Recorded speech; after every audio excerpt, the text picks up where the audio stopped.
শুরু হয়েছে। এবার ঋতুদার সঙ্গে কাজ করে অবভিয়াসলি আরও আনন্দ পাওয়া শুরু করলে। এবার তো জার্নিটা একটু বদলালো নিশ্চয়ই। না, তাহলে তারপর যেটা হলো, চোখের বালির পর 6 মাস আমি বাড়িতে বসেছিলাম। সেই প্রথম পরিচিত হলাম। সবাই বলে যে প্রডিউসার কাস্ট করে বা ডিরেক্টর কাস্ট করে, না, বাংলা মূলধারা ছবি কাস্ট করে ধর্মতলা স্ট্রিট। একটি শর্ট ফিল্ম করেছিলাম সুজয় ঘোষের সঙ্গে, অহল্যা। সৌমিত্রবাবু ছিলেন, রাধিকা। ঋতুদার সঙ্গে কাজ করার এক্সপিরিয়েন্সটা কিরকম ছিল বলো? মানুষটা যদি পরিচালক না হয়ে কোনো ইনস্টিটিউশন খুলতেন না, best of the best actors of this nation, তিনি আমাকে ভিডিও কল করে বললেন যে টোটা, ইউ আর সিলেক্টেড, কারণ লাভস ইয়োর অডিশন। তোমার কাছে সাকসেসের সংজ্ঞাটা কি? রিঘু দাশগুপ্ত, সে আমাকে বলেছিল, দেখো একটা সিন অগেনস্ট মিস্টার বচ্চন, এটা তুমি করবে? ভাবলাম যে মিস্টার বচ্চনের সঙ্গে কলকাতায় বসে স্ক্রিন শেয়ার করব, এটা আবার তুমি আমায় জিজ্ঞেস করছো? Till Srijit Mukherjee came into the picture, message পাঠালো যে চাকেট, I am going with you. এই চন্দন চ্যাটার্জি করার পর যে একটা মানে বাংলা জুড়ে একটা হই হই পড়ে গেল, তোমার এটাতে কিরকম লেগেছে? আরো দুঃখই হয়েছিল। সব ক্ষেত্রে যতক্ষণ না সর্বভারতীয় স্তরে একটি ছাপ আসবে, ততদিন আমরা বাঙালি হয়েও বাঙালিদের উপর বিশ্বাস করব না।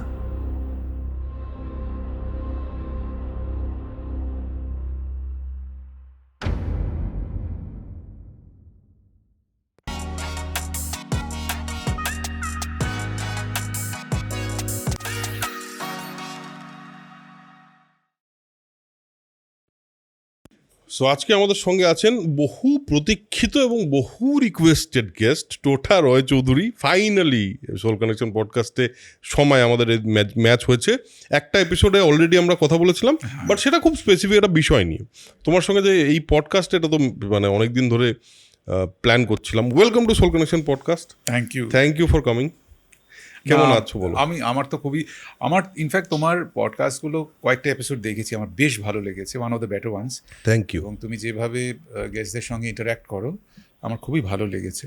আমারও অনেকদিন ধরে আসার ইচ্ছে, কিন্তু ওই টাইমিংটা ম্যাচ হচ্ছে, টাইমিং ম্যাচ করছিল না।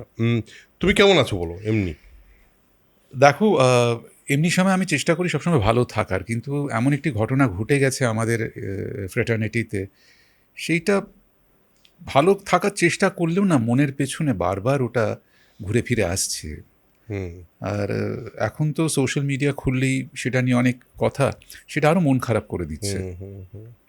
ট্রু, আমিও দেখছি সেটা, মন তো খারাপ করছি। আমরা ইনফ্যাক্ট শুরুটা করার আগেই এটা নিয়েই কথা বলছিলাম।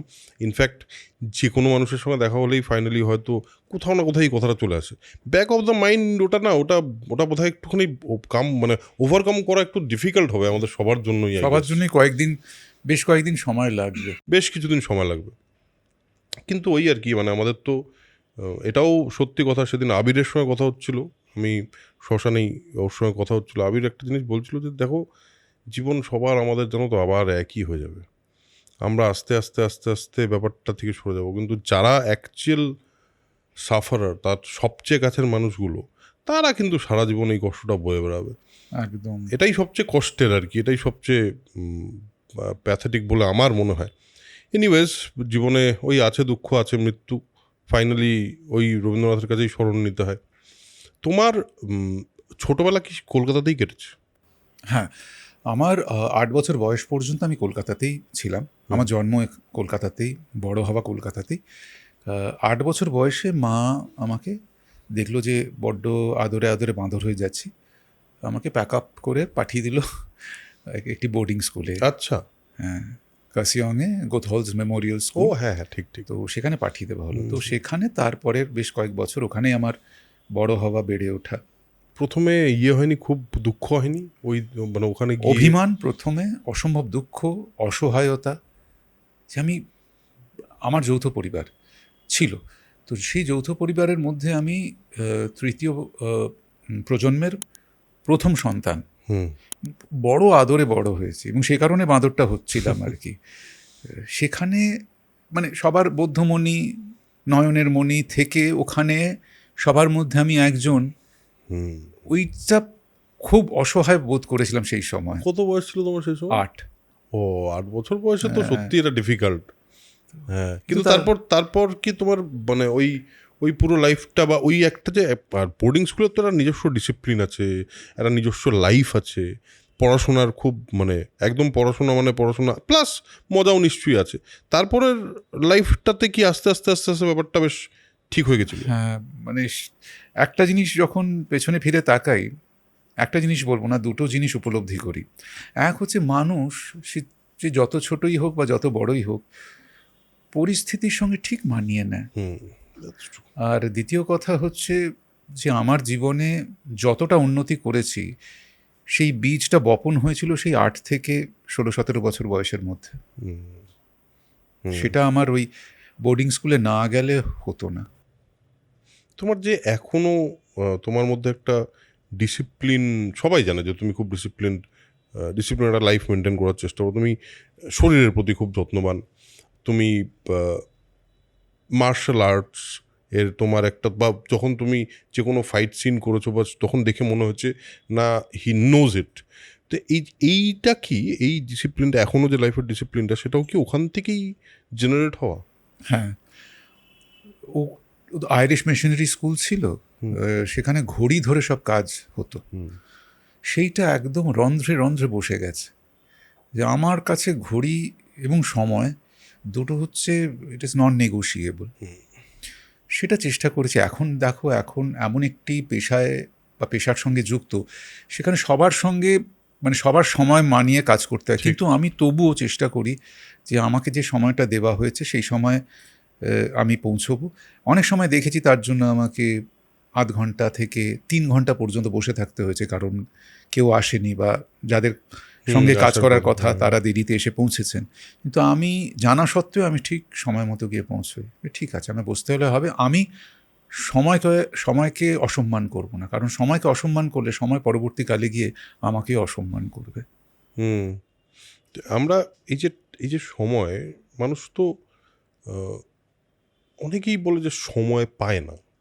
হ্যাঁ, তো তুমি তো এত ব্যস্ততার মধ্যে থাকো, তো তোমার এই সময় বের করা বা এই যে সময়ের সঙ্গে তোমার একটা সম্পর্ক, তাতে কি এটা অনেক সুবিধে হয় সময় বের করতে এবং নিজের সঙ্গে সময় কাটানোর সময়টা বের করতে? মানুষ যখন বলে যে সময় নেই, সেটা প্রকারান্তরে বলতে চায় যে আমি সময়টাকে সঠিকভাবে ভাগ করিনি। সময় সবারই আছে, ব্যবহার করতে পারছে না সময়টা, ঠিক মতো বাজেটের মতো অ্যালোকেট করতে পারছে না, যে কোন সময় কতটা করা উচিত, কোন সময় কি করা উচিত, তো সেটা করতে পারছে না। সময় আছে সবারই। আর আমি জীবনে খুব একটা বেশি কাজের চাপ নিই না। মানে আমি জানি আমি কতটুকু করতে পারি, তার চেয়েও বেশি আমি জানি আমি কতটা করতে পারবো না, সেই অনুযায়ী আমি কাজটা নিই। তাতে করে সময় আমার কাছে হ্যাঁ, যদি না আমাকে বাইরে যেতে হয়, যেটা আজকাল একটু বেশি যেতে হচ্ছে, না হলে কিন্তু সময় ঠিকই বার করা যায়। তুমি তো এই যে ডিসিপ্লিনটা বলছো, তুমি তো এমন একটা মানে তোমার সম্পর্কে রিসার্চ করে যা জানতে পারলাম, এটা হলো তুমি এমন একটা প্রফেশনে যেতে চাইছিলে যেখানে তো পুরোটাই ডিসিপ্লিন। হ্যাঁ, আর্মি, সিডিএস এর জন্য প্রিপেয়ার করছিলে তুমি। হ্যাঁ, এটা কি কোন সময় থেকে এই ভাবনাটা এলো তোমার মাথায়? আমার দাদু স্বাধীনতা সংগ্রামী ছিলেন, অনুশীলনী সমিতি করতেন, এবং দাদুর কল্যাণে যখন খুব ছোট ছিলাম তখন দাদুর যারা সতীর্থ, একসঙ্গে যারা লড়াইটা লড়েছিলেন, তারা মাঝে মধ্যে বছরে একবার বা দুবার কোনো অনুষ্ঠানে তারা আসতেন বাড়িতে। আচ্ছা, তো সেই সব বিপ্লবীদের আমি দেখেছিলাম। তখন তাদের বয়স হয়ে গেছে 70-এর দশকে, খুবই ছোট তখন, 80-র দশকের প্রথমে, তাদের তখন অনেকটাই বয়স হয়ে গেছে, দাদুর বয়সী। কিন্তু বয়স হলেও বা প্রতিকূল পরিবেশের মধ্যে বড় হয়েও তারা অনেকে মানে দেশের জন্য নিজেকে উৎসর্গ করার পর দেশ তাদেরকে খুব একটা দেখেনি, বা তাদের সঙ্গে বঞ্চনাই করেছে বলতে পারো। কিন্তু তাদের মধ্যে না অদ্ভুত একটা, যাকে বলে মনের জোর, দেখলেন আমি তোমাকে বলে বোঝাতে পারবো না অরুণাভ। তারা যখন ঢুকতো না, আমার সেই সময় দেখে মনে হতো বোধহয় সুপারম্যান ঢুকছে। স্ট্রেংথ অফ ক্যারেক্টার, তারা যে বিশাল লম্বা চওড়া দারুণ চেহারা তা নয়, কিন্তু তাদের ওই স্ট্রেংথ অফ ক্যারেক্টার, তাদের ওরা ওই ওই যে অরা, ওই সময়টা তারা অতটা দিয়েছে বলে তাদের ওরাটা এখনো থেকে গেছে নাকি? হ্যাঁ, এবং তাদের সশস্ত্র বিপ্লবী তারা, অর্থাৎ Right. ব্রিটিশের চোখে চোখ রেখে বা ব্রিটিশ পুলিশের চোখে চোখ রেখে তারা লড়তে পারার মতো সেই সাহস এবং সেই কি বলে দমটা ছিল। তো সেটা কিন্তু ওই বয়সেও আমি অবাক করে দিত। হুম এবং দাদুর কাছে অনেক বিপ্লবীদের গল্প শুনতাম, তখন কোথাও যেন মনে একটা সূক্ষ্মভাবে প্রথিত হয়েছিল যে পরবর্তীকালে দেশের জন্য যদি কিছু করতে পারি। তারপর একটু বড় হবার পর সেখানে আরেকটু সেটা শুধুমাত্র যে দেশের জন্য কিছু করার ইচ্ছে তা নয়, তার সঙ্গে কিছুটা চাতুরিও মেশালাম। তার কারণ ফুটবল খেলতাম আমি, আচ্ছা এবং ফুটবলটা নিয়ে আমার আরও আমি আমার ইচ্ছে ছিল যে ফুটবলটা পারসিউ করার। কিন্তু সেই সময় ফুটবল খেলে পেট চালানোটা খুবই মুশকিল। একটা হয়তো আমাকে পোর্ট ট্রাস্টে বা এফসিআইতে একটা কোনো মতো একটা চাকরি জোগাড় করতে হতো, অবশ্য সেই লেভেলে গেলে পরে। হুম হুম তা না হলে ফুটবলার হিসেবে সম্ভব ছিল না সেই সময়। তো আমি তখন ভেবে দেখলাম যে ফুটবলটা যদি খেলি আর আর্মি যদি যোগ করি, তাহলে তো সার্ভিসেস টিম থাকে, তাদের সার্ভিসেসের টিমেরও খেলতেও পারলাম, দেশের জন্য কিছু করতেও পারলাম, আর যে ডিসিপ্লিনে বড় হয়েছি সেই ডিসিপ্লিনটাকে মেনটেনও করতে পারলাম। ঠিক। সেরকমই একটা ইচ্ছে ছিল। তো সেখান থেকে অভিনেতা হয়ে গেলে? এটাতেই বুঝলাম, জানো তো, যে ঈশ্বর তোমার যাত্রাপথ আগে থেকেই তৈরি করে রাখেন। আমরা যতই আস্ফালন করি না কেন, সেই পথেই হাঁটতে হবে। এটা ওই বয়সে আমি বুঝে গেলাম, যে যখন কলেজে ফার্স্ট ইয়ারে পড়ছি, তখন কিভাবে যে আমার এক বন্ধুর সঙ্গে একটা ফটোশ্যুটে গেলাম, সেই ফটোশ্যুটে তার জোগাড়ে হয়ে আর কি, তাকে সব কিছু এগিয়ে দেবার যোগানদার হয়ে। তো সেখানে ফটোগ্রাফার আমাকে দেখে তার পছন্দ হয়ে গেল। তিনি বললেন তোমার একটা ছবি তুলবো। সেই ছবিটা শোকেসে রাখা ছিল, সেই ছবিটা দেখলেন প্রভাত রায়, আমাকে ডেকে পাঠালেন। আমাকে দেখে পছন্দ হয়ে গেল, ছবিটা করলাম, ছবিটা চললো না, অথচ অঞ্জন চৌধুরী সেই ছবিটা দেখে পরের ছবির জন্য আমায় ডেকে পাঠালেন। এবার তুমি বলো, এটা হোয়াট আর দ্য চান্সেস? সত্যি তাই। তো ওই ভাগ্য। মানে হ্যাঁ, সেটা আমারও মাঝে মাঝে মনে হয় যে এই বোধহয় অনেকের কাছেই এই কথাটা শুনে বুঝতে পারি বোধহয়, যে একটা ওই জীবন যাত্রাপথ অ্যাকচুয়ালি নির্ধারিতই আছে। আমরা মাঝে মধ্যে মোড়ে দাঁড়িয়ে এদিক ওদিক কোন দিকে যাবো দেখি, যেটাতে যাওয়ার সেটাতেই যাবে, কিচ্ছু করার নেই। এবার অভিনয় করতে গিয়ে যখন করা শুরু করলে, প্রত্যেকটা বোধহয় আমার মনে হয় প্রত্যেকটা মানুষের মধ্যেই একবার করে সিনেমা অভিনয় করবো এই ইচ্ছাটা থাকে। কারণ আমাকে অন্ততপক্ষে আমার আজ অবধি কোনো বন্ধু হয়নি, কোনো পরিচিত হয়নি যে না বলেনি আমাকে যে একটা রোল দিও। ঠিক আছে, সবাই বলে, মানে কেউ বাদ নেই। তার মানে সবার মধ্যে একটা অভিনয় করার ইচ্ছা তো থাকে বলে আমার মনে হয়। তোমার যখন এই অভিনয় করা শুরু করলে, তোমার কি মনে হলো? মানে তোমার কি মনে হলো যে তুমি কাজটা এনজয় করা শুরু করলে, নাকি তোমার মনে হলো একটা কাজ করে যাচ্ছি জাস্ট? ওই বয়সে একদমই তখন কলেজের বয়সে কতটুকুই বা মানুষের বোধ বুদ্ধি তৈরি হয়, তো তুমি তখন কিভাবে দেখলে ব্যাপারটাকে? দেখো, আমার কাছে সিনেমা দেখাটা সেই সময় ছিল the ultimate form of entertainment. আর আমি একদম প্রকৃত অর্থে বিনোদনের জন্য ছবি দেখতাম। আমি কিছু শেখার জন্য, কিছু বোঝার জন্য, কিছু জানার জন্য আমি ছবি দেখতাম না। আমি উপভোগ করার জন্য, আনন্দ করার জন্য ছবিটা দেখতাম। আমার ইচ্ছে ছিল যে আমি এমন কিছু ছবি করব যেটা আমি কাজটা করে উপভোগ করব, এবং মানুষ যেটা দেখবেন, যদি দেখেন, তাহলে তাতে যেন তাদের আনন্দ হয়, সেটা তারা উপভোগ করেন। সম্পূর্ণরূপে বিনোদন, এন্টারটেইনমেন্ট, এটাতেই আমি বিশ্বাসী ছিলাম, এখনও আছি। তাই আমি কোথাও যেন মানুষকে শুধুমাত্র এনগেজ করাটা আমার দায়িত্ব নয়, আমাকে মানুষকে এন্টারটেইনও করতে হবে, এনগেজ অ্যান্ড এন্টারটেইন। ঠিক। তো সেটা আমার ইচ্ছে ছিল। আর ইচ্ছে ছিল যে সেই সময় তুমি দেখবে ঠিক তার কয়েক বছর আগে এক ঝাঁক নতুন মুখ এসেছিল মুম্বাইতে। শাহরুখ খান, সালমান খান, আমির খান, অক্ষয় কুমার, অজয় দেবগন, সাইফ আলী খান, পুরো মানে ওরা এসে পুরো একটা নতুন চেহারা দিয়ে দিল বলিউডকে। হ্যাঁ, ঠিক। এবং সেই সময় হঠাৎ করে এন্টারটেইনমেন্টটা খুব ইউথফুল হয়ে গেল। তা আমার মনে হয়েছিল যে ঠিক ওই ধারায় যদি আমি কিছু বাংলায় করতে পারি, সেই একটা ইচ্ছে ছিল। এই যে চলতে চলতে তোমার ওই দুরন্ত প্রেম থেকে শুরু করে চোখের বালি অবধি, এটা আমার মনে হয় একটা মাইলস্টোন। হ্যাঁ, এবং হ্যাঁ, এটা কিন্তু এটা না খুবই ঘটনাবহুল। কারণ আমি শুরুটা আমার খুব সহজেই হয়েছিল। হুম। প্রভাত রায়, অঞ্জন চৌধুরী থেকে শুরু করলাম, কিন্তু তারপর আমি কিছু ভুল চয়েস করে ফেলেছিলাম এবং তার আমি দায় দেব হলিউডকে। আচ্ছা। কেন তার বলছি, কারণ হলিউডে কি হয়, হলিউডে তুমি একটা ছবিতে হিরো করলে, একটা ছবিতে চরিত্র করলে, একটা ছবিতে ভিলেন করলে, একটা ছবিতে একটু ছোট রোল করলে, ঠিক ঠিক কিন্তু তাতে তাদের স্ট্যান্ডিংটা কোনো রকমভাবে অল্টার্ড হয় না। ঠিক। আমি তো মূলত হলিউড ছবি দেখতাম বেশি, তো আমার মনে হয়েছিল যে বাহ, এই ধরনের বিভিন্ন চরিত্রে অভিনয় করব। কারণ দেখো, সেই বয়সে একটা জিনিস বুঝেছিলাম যে একই জীবনে যদি বহু মানুষ হতে চাই বা বহু জীবন যাপন করতে চাই, তাহলে অভিনয় করাটা বা অভিনেতা হওয়াটা সবচেয়ে ভালো পেশা। না, একই জীবনে বহু মানুষই জীবনযাপন করতে ঠিক। পারছি, সে 10 দিনের জন্য হোক বা 12 দিনের হ্যাঁ হ্যাঁ, জন্য হোক। একদম হ্যাঁ। একদম। তো আমার মনে হয়েছিল বিভিন্ন চরিত্র আমি এক্সপ্লোর করব। তো সেটাই কাল হলো, কারণ সেই সময় আমাদের বাংলা ছবির ইন্ডাস্ট্রি অতটা কি বলবো, অতটা ওয়েলকামিং হয়নি এই ধরনের চয়েসের জন্য। মানে তখন অ্যাকসেপ্টেন্স আসেনি তখন অবধি। তখন মানে তোমাকে ওই কি বলবো, তোমাকে বক্স করে দিত, হুম। যে পিজিএন হোলের মধ্যেই রেখে দিত, যে ঠিক। তুমি হিরো তো হিরো, তুমি হিরোর বন্ধু তো হিরোর বন্ধু, তুমি ভিলেন তো ভিলেন, তুমি সেকেন্ড ভিলেন তো সেকেন্ড ভিলেন। ওটার বাইরে তুমি বেরোতে পারবে না, একটা ছবি করে নিলে মানে আগামী 15টা ছবি থেকে 20টা ছবি তোমাকে ওটাই করতে হবে, এবং করতে করতে কখন যে তুমি একদম বীতশ্রদ্ধ হয়ে হয় ছেড়ে দেবে, নাহলে সারা জীবন তোমাকে ওটা করে যেতে হবে। সেই সময় 90-এর দশকে এটাই ছিল ধারা। তারপর তো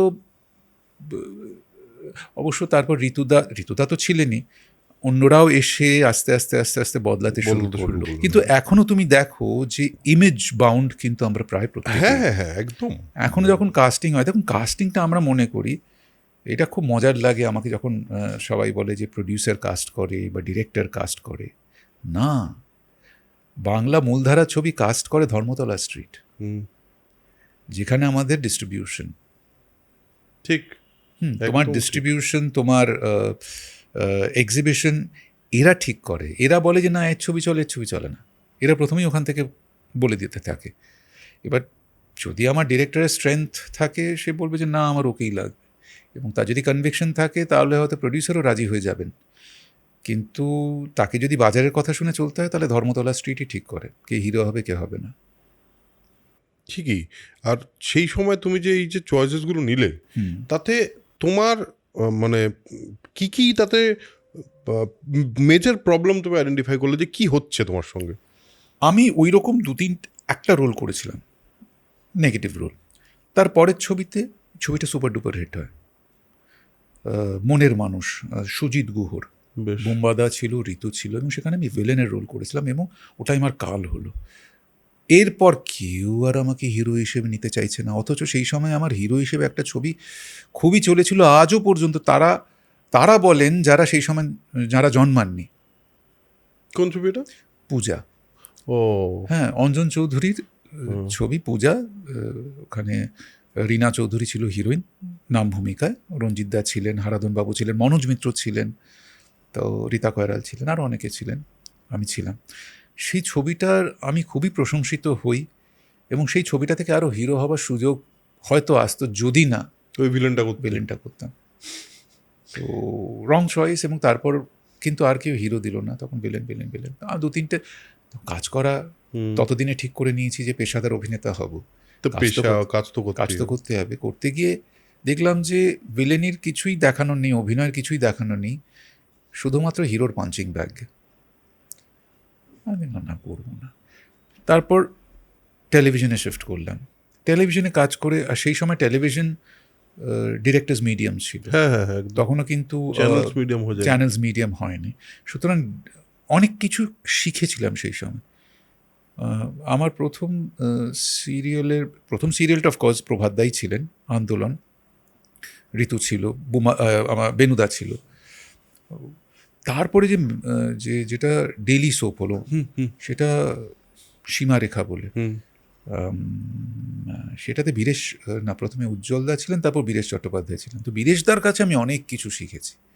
বীরেশদা খুব নামকরা পরিচালক ছিলেন, অভিনয়টা বুঝতেন, এবং বীরেশদার কাছ থেকে অনেক কিছু শিখেছি। কাজ করে আনন্দ পেতে শুরু করলাম অনেক দিন পর। আচ্ছা। আগে তো শুধুমাত্র হিরোর হাত চুল করছে ডেকে আনো, মারধর করো, এই ধরনেরই রোল করতে করতে করতে করতে বেশ কয়েকটা মেগা সিরিয়াল করলাম। এবং একটা সময় পরপর দুটো মেগা সিরিয়াল হতো, ইঙ্গিত এবং ফুটবল, এবং দুটো ঠিক পরপর, মানে ইঙ্গিতটা শেষ হতো, ফুটবলটা শুরু হতো।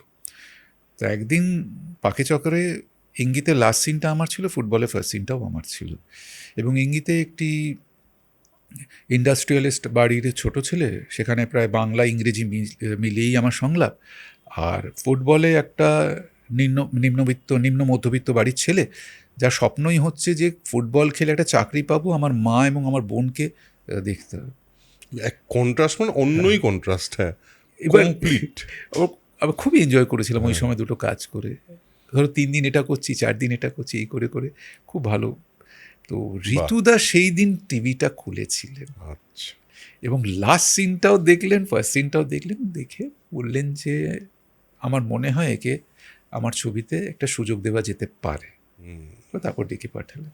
বিহারীকে দেখে ফেলেছিলেন নাকি সেইখানে? সেটা আমাকে অবশ্য প্রথমে ওই শুভ মহরত বলে একটি ছবি করেছিলেন। হ্যাঁ হ্যাঁ তো শর্মিলা হ্যাঁ, রাখি অরিন্দম বলে চরিত্র করেছিল একটা। একদম একদম, জানি, তো ওটার জন্যই দেখেছি। শুভমরদ আমার খুব প্রিয় ছবি, আমি অনেকবার দেখেছি।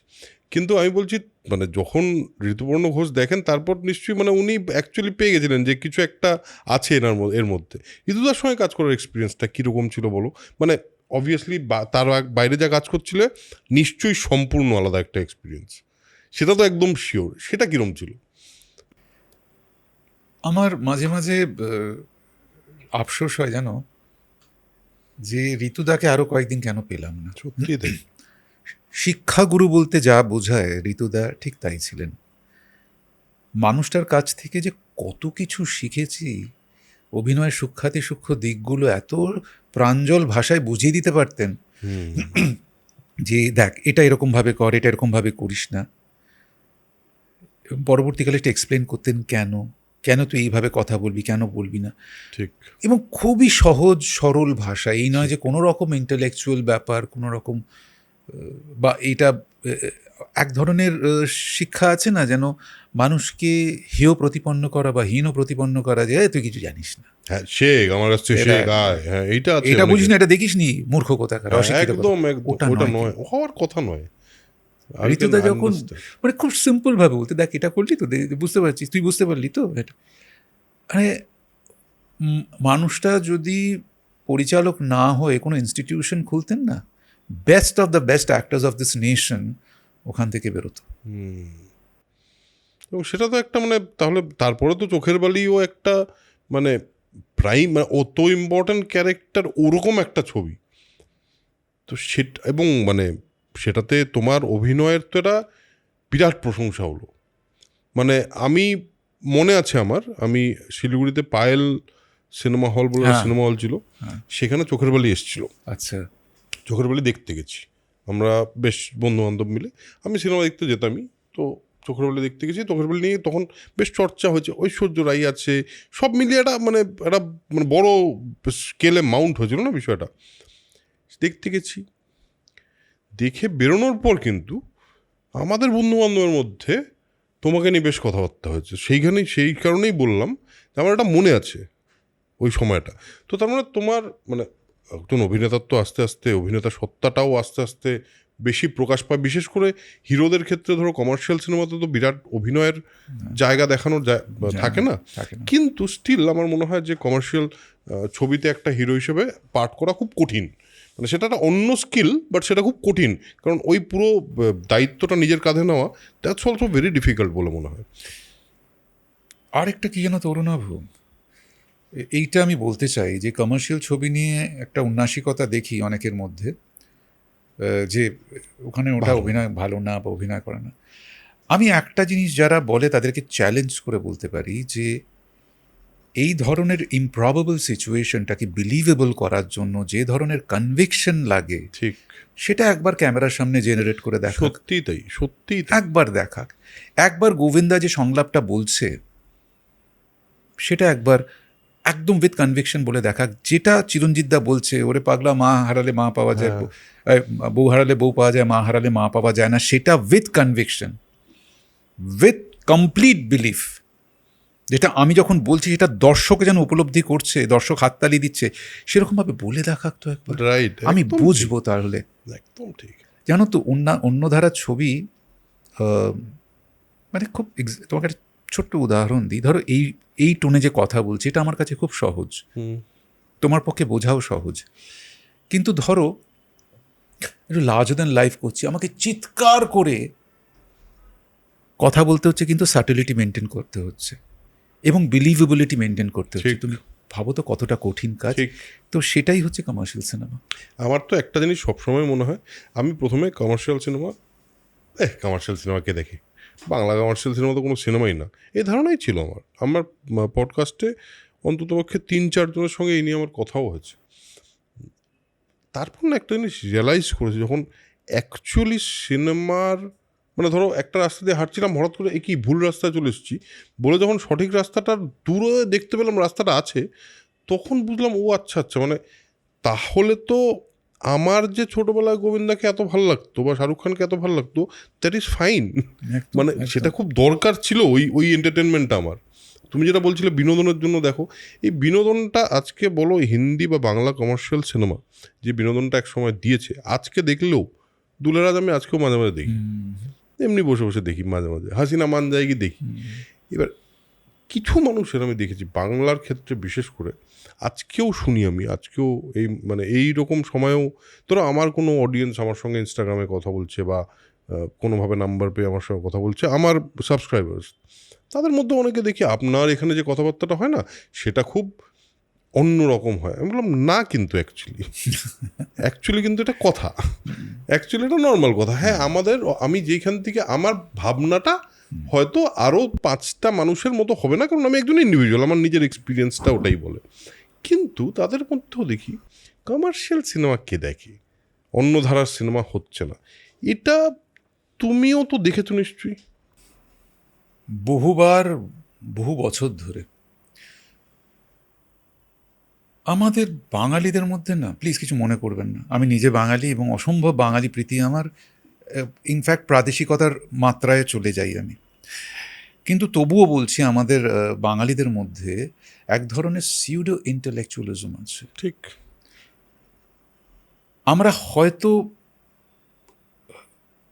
মানে পান্তাটা খেতে ভালোবাসি, কিন্তু বাইরে বলবো না না ফ্রাইড রাইসটা ঝুরঝুরে হবে, কিন্তু বাড়িতে বসে সাপটে পান্তা ভাত খেতে ভালোবাসি লঙ্কা টঙ্কা দিয়ে। ঠিক। তো আমার কাছে এই দ্বিচারিতাটা কিছুতেই গ্রহণযোগ্য নয়। তাদেরকে তুমি বলো, আমি তোমাকে একটা খুব মজার ঘটনা বলি, এটা আমি প্রায় যখন বন্ধুদের সঙ্গে গল্প করি তো ওই পূজার ছবিটায় বেরোনোর পর একটি অনুষ্ঠান বাড়িতে গেছি, তো ঢুকেছি, তো ঢুকে সেই সময় অতটা আমার নাম হয়নি, তো কয়েকজন মানুষ চেনেন খুবই কম। তার ভদ্রমহিলা তার কন্যাকে নিয়ে ছুটতে এসে, আরে দাদা আপনি, এই তো কিছুদিন আগে আপনার ছবি দেখলাম, খুব ভালো লাগলাম, থ্যাংক ইউ ভেরি মাচ। খানিক দূরে গেছি, তারপর দেখলাম বা যিনি আমাকে আমন্ত্রণ জানিয়েছিলেন তার সঙ্গে দেখা করলাম, তো উনি আলাপ করে দিলেন, এই উঠতি অভিনেতা, ওর নাম টোটা রায় চৌধুরী। তো ওনার পাশে একজন দাঁড়িয়ে ছিলেন, চেনো কে? ও না, আমি তো চিনি না। আচ্ছা কী করেন ভাই আপনি? আমি অভিনয় করি স্যার। ও আচ্ছা, না বাংলা ছবি দেখি না, ঠিক আছে, আমাদের দুর্ভাগ্য। তারপরেই দেখি কথা বলছি, তখন ভদ্রমহিলা আবার তার কন্যাকে নিয়ে এসে, দেখেছো, চিনতে পারছো উনি কে? আমি দেখলাম ভদ্রলোকের মুখটা না ব্লটিং পেপারের মতো সাদা হয়ে গেল। তো তখন বললো, আরে সেদিন গেলে না হলে, পূজা তুমি বললে না দারুণ হয়েছে ছবিটা, উনি তো। আমি না হাঁ করে তাকছি, ভদ্রলোক তখন ওই ধরনী দ্বিধা হয়, আমায় গিলে খাও গোছের একটা মানসিকতা মুখ নিয়ে। তো এইটা হচ্ছে আমাদের লাইভ এক্সাম্পল, এরকম বহুবার ঘটেছে আমার জীবনে। তো আমরা এই বাঙালির একটু এইটা দিতে ভালোবাসি, আমরা কমার্শিয়াল সিনেমা দেখি না। মানে অ্যাকচুয়ালি এটা কিন্তু মতো, এটা কি বলতো, রবীন্দ্র রচনাবলী কেনার মতো। বাঙালি যত রবীন্দ্র রচনাবলী কিনেছে, তার যদি 15% লোক পুরো রবীন্দ্র রচনাবলীটা পড়তো, বা এই বাংলা থাকতে পারতো না, সম্ভব হতো না গো। তা আমার মনে হয় এটা রবীন্দ্র রচনাবলী কেনার মতোই ব্যাপারটা। যাই হোক, কিন্তু এই যে ধরো তুমি তারপরে যে কাজ করলে, মানে কাজ, এই যে তুমি বললে ঋতুদার কাছ থেকে তোমার এনজয় করা শুরু হলো, তোমার জার্নিটা, মানে তোমার অ্যাক্টর হিসেবে ভালো লাগা শুরু হয়েছে। তুমি বললে টিভি থেকেই আনন্দ পাওয়া শুরু, টিভির বীরেশ চট্টোপাধ্যায়ের সঙ্গে শুরু হয়েছে, এবার ঋতুদার সঙ্গে কাজ করে অবভিয়াসলি আরও আনন্দ পাওয়া শুরু করলে। এবার তো জার্নিটা একটু বদলালো নিশ্চয়ই। না, তাহলে তারপর যেটা হলো, চোখের বালির পর 6 মাস আমি বাড়িতে বসেছিলাম। হ্যাঁ, চোখের বালি এত, মানে শুধুমাত্র কলকাতায় বা বাংলায় নয়, মুম্বাইতেও রিলিজ করেছিল, ভারতবর্ষের বোধহয় আরও 1 বা 2 শহরে রিলিজ করেছিল। মানে চোখের বালি তো সেন্সেশনাল একটা ব্যাপার ছিল। তারা প্রত্যেকে যারা ওই ছবির সঙ্গে যুক্ত ছিল, সম্পৃক্ত ছিল, তারা প্রচুর কাজ করেছেন। আমি বাড়িতে 6 মাস বসেছিলাম, এবং চোখের বালি করার আগে আমার শর্ত ছিল যে সিরিয়াল ছাড়তে হবে। ও, অতএব সিরিয়ালের কাজটাও বন্ধ হয়ে গেল। চোখের বালি 5 মাস শুটিং, আরও 6-7 মাস রিলিজের জন্য ওয়েট করা, তখন আর কোনো কাজ হয়নি সেই সময়। ঋতুদা বলেছে এখন সিরিয়াল করবি না, সিরিয়াল করতে পারিনি, সিনেমার কাজ নেই। ছবি রিলিজ করলো, ছবি দারুণ চললো, তারপরে 6 মাস আমার কাজ নেই। আমি তখন ওই সময়টা খুব অসহায় বোধ করতাম যে তাহলে কোথায় দোষটা করেছিলাম আমি ঋতুদাকে একদিন বললাম, ঋতুদা সবই তো হলো, কাজটা বন্ধ হয়ে গেল। তখন ঋতুদা আমার দিকে তাকিয়ে একটা কথা বলছিল, বেশি ভালো করে ফেলেছিস তো। আর কিছু বলেনি। বিষয়টা বুঝতে অনেক বছর সময় লেগেছিল। তারপর বুঝলাম যে আমাদের সেই প্রথম পরিচিত হলাম আমাদের ইন্ডাস্ট্রির এক কদর্য দিকের সঙ্গে, প্রত্যক্ষভাবে পরিচিত হলাম। ব্যাস এইটুকু বলি, এর বেশি কিছু বলবো না। জানি এর বেশি কিছু বলতে হবেও না, বোঝাই যায়। আসলে তোমাকে এই প্রশ্নের সঙ্গে কানেক্টেড প্রশ্নটা, কিন্তু আমি ওইভাবে জিজ্ঞেস করছি না। একজন অভিনেতা যদি খুব সিকিওর থাকে নিজের লাইফে অ্যাবাউট হিমসেলফ, আমি ফিনান্সিয়াল সিকিউরিটি বলছি না, তার নিজস্ব, মানে ধরো একটা সিম্পল কথা বলি যে ধরো আমি অভিনেতা, তুমি অভিনেতা, ধরে নাও একটা, আর আমি যদি খুব সিকিওর থাকি অ্যাবাউট মাই ক্রাফট, আমি যদি আমার ব্যাপারে নিশ্চিত থাকি, তাহলে তো আমার তোমাকে নিয়ে কোনো সমস্যা হওয়ার কথা না। তোমার ক্ষেত্রেও তাই, যে তুমি যদি তোমাকে নিয়ে সিকিওর থাকো, তাহলে আমাকে নিয়ে তোমার কোনো সমস্যা হওয়ার কথা না। এটা একটা সুন্দর সহাবস্থান হওয়া উচিত, বরঞ্চ এক্সচেঞ্জ হওয়া উচিত, আইডিয়াস, থটস, যে কোনো ক্ষেত্রে আমার মনে হয় যারা এই ধরনের কাজ করে, সেটা পেয়েছো কোনো দিন সেই অর্থে? মানে এরকম সিকিওর মানুষ দেখেছো, নাকি বেশিরভাগ ইনসিকিউরিটির জায়গায় পড়তে হয়েছে? 50-50। কিছু মানুষ আছেন যারা ইনসিকিওর নয়, এবং তাদের সঙ্গে কাজ করতে খুব ভালো লাগে। ঠিক। সত্যি বলতে কি, আমাদের সময় আমরা যখন শুরু করেছিলাম, এরকম বহু মানুষের সঙ্গে আমি কাজ করার আমার সৌভাগ্য হয়েছিল, যারা শেখাতেন। মানে এমনও হয়েছে যে সিনিয়র এক অ্যাক্টর, আমি শটটা দিলাম, তারপর উনি শটটা হয়ে গেল, ওকে, ডিরেক্টর বললেন। তখন সিনিয়র অ্যাক্টরকে বলে, আমার না ভুল হয়ে গেছে, বুঝলে, একটা ছোট্ট জায়গায় একটু ভুল হয়ে গেছে, বুঝলি, না না না না আমার ভুল হয়েছে, বেটার হবে, তুমি দেখো করে দাঁড়া, আমি একটু রিহার্স করে নিয়ে ওটার সঙ্গে এসে বললো, শোন, তুই এই জায়গাটা এরকম বলেছিস, তুই এরকমভাবে বল। যাতে ভুলটা আমার হয়েছিল। উনি নিজের ঘাড়ে নিয়ে নিলেন, এবং যখন উনি দেখিয়ে দিলেন, আমি যখন করলাম, তখন ডিরেক্টরের বলো কাট, ওকে, মানে ওই উচ্ছ্বাসটা। আগে বললাম কাট, ওকে, রাইট। তো এই পুরো যে সারাটটা হলো, সেটা ডিরেক্টর বুঝলেন, আমার সিনিয়র অভিনেতা বুঝলেন, এবং আমি বুঝলাম, এবং সবটাই কাজের ভালোর জন্য হলো। এবং আমি যে একজন উঠতি অভিনেতা, আমার হয়তো মনোবল ভেঙে যেতে পারে যদি আমি বলি যে ও ভুল করেছে, আমি পুরো দোষটা আমার কাঁধে নিলাম। আমি কিন্তু এরকম আমাদের সময় ছিল। আমি চেষ্টা করি এখন সেটাই করার, যদি আমি সেরকম কোনো নতুন, মানে উদীয়মান কোনো অভিনেতার সঙ্গে কাজ করি, যদি দেখি যে ভালো করতে পারে, তবে আর সাহস হয় না, যেন অরুণাভ, কারণ এখন হয়তো ঘুরে বলে দেবে, ভাই নিজেরটা দেখুন না দাদা, অত শেখাতে আসছেন কেন? সেই কারণে ওই সাহস ঠিক, করে ঠিক, বলতে ঠিক। পারি না। আমরা কিন্তু রিসেপটিভ ছিলাম, যে বড়রা শেখালে পরে শেখার সেই মানসিকতাটা ছিল। তো এখন আমার আমার ভয় লাগে, আমি চেষ্টা করি কিন্তু ভয় লাগে। তোমার জীবনে তো অনেক রকম, এই যে তুমি বললে ওই 6 মাসটা কাটলো, এবার এই 6 মাসের পর নিশ্চয়ই আবার কোনো না কোনোভাবে ইউ কেম ব্যাক। তার মানে তো আপস অ্যান্ড ডাউনস তো একজন অভিনেতার জীবনে বোধ হয় সবসময় থাকে।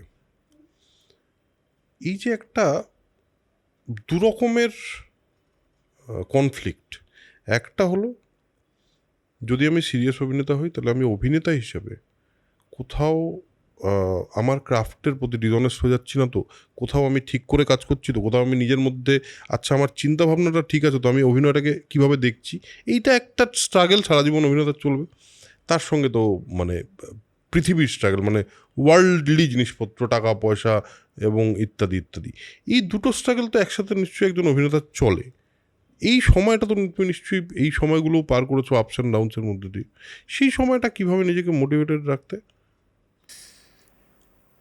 আমি এখনও জানো তো ঠিক ঠাউর করে উঠতে পারি না আমি সময়টা কাটালাম কী করে। কারণ বেশ কয়েকটা আমার দু তিনটে পকেট ছিল, পকেট অফ টাইম, যেটা আমাকে প্রায় একদম মাটিতে শুইয়ে দিয়েছিল। আমি যে কীভাবে উঠে দাঁড়িয়েছি এখনও ঠিক মানে অনুধাবন করতে পারিনি। কিন্তু ওই একটা লড়াকু মনোভাব ছিল যে যেদিন ক্যামেরার সামনে দাঁড়াবো সেরাটা দেব, এবং তার জন্য আমাকে যা যা করার, নিজেকে যেভাবে প্রিপেয়ার করার করব। কিন্তু আমি কোনোদিন আন্ডারহ্যান্ড কোনো জিনিস করব না, এবং আমার আত্মসম্মান বোধ একটু বেশি, যে কারণে আমি ওই আত্মসম্মান বোধ বিসর্জন দিয়ে আমি কিছু করতে পারবো না। আমি যেন আয়নার সামনে দাঁড়াতে পারি, সেটা সব সময় আমার মাথার পেছনে ঘুরপাক খায়। তবে হ্যাঁ জানো তো, একটা জিনিস দেখেছি, যদি তুমি বলো একটি বাক্যে বলতে, আমি একটি বাক্যেই বলবো যে তুমি যদি তোমার কাজের প্রতি সৎ থাকো, পরিশ্রমী হও, তাহলে ঈশ্বর তোমার পেছনে ঠিক একটা হাত দিয়ে তোমাকে অল্প অল্প করেও ঠিক এগিয়ে নিয়ে যাবে, যেটা আমার ক্ষেত্রেও ঘটেছে। তারপর 6 মাস বাদে আস্তে আস্তে কাজ পেতে শুরু করি, খুব যে বিশাল কাজ তাও নয়। তখন টেলিফিল্মস হতো, টেলিফিল্মস করতে শুরু করি, একটা দুটো ছবি পাই, সেটা খুব উল্লেখযোগ্য নয়। তারপর আবার কয়েক বছর বাদে আবার একটা মেগা সিরিয়াল করি, সেটাতেও খুব ইন্টারেস্টিং একটা ক্যারেক্টার ছিল, সেটা করেছিলাম। তারপর সেটা আবার যখন গতে চলে যায়, একটা হ্যাঁ না এক ধরনের গতে চলে যায়, তখন আমি বলি ভাই আমাকে অব্যাহতি দাও, আমি যাই। এটা কোন সিরিয়াল করেছিলে? এইটা লাল ত্রিকোণ বলে একটি সিরিয়াল হয়েছে। আচ্ছা, হ্যাঁ হ্যাঁ। খুবই ইন্টারেস্টিং ক্যারেক্টারটা ছিল। তো তারপর আবার সিনেমা হয়, আবার একটা ফেজ শুরু হয় যখন ওই পরাণ যায় জলিয়ারে, ঠিক ঠিক তখন শ্রীকান্ত মণি ওরা দুজনে আমাকে ডেকে বললো এই রোলটা তুমি করবে। বললাম যে হ্যাঁ। সেই এবং ঠিক তার আগে অবশ্য না, সরি, টার্নিং পয়েন্টটা হয় বাবুদা একদিন ডেকে পাঠায়, টিন্টুরেটুর যিশু। ঠিক ঠিক, আমিও বলতেই যাচ্ছিলাম সেটা। তো ওই প্রথম বাবুদার সঙ্গে কাজ, ওই প্রথম ফেলুদা ছবিতে কাজ, এবং ওই প্রথম আমার বিদেশে শ্যুট করা। আর এমন সব দিকপাল অভিনেতাদের সঙ্গে কাজ করার অভিজ্ঞতা, বেনুদা, পরান্দা, বিশ্বজিৎদা, তারা দে আর দি আলটিমেট। আমরা কি হয় জানো তো, বারবার এটাই উপলব্ধি করি অরুণাভ, জীবদ্দশায় আমরা না সঠিক সম্মান দিতে পারি না। মৃত্যুর পর আমরা একদম অবিচরিতে একদম কথার ফুলঝুরি।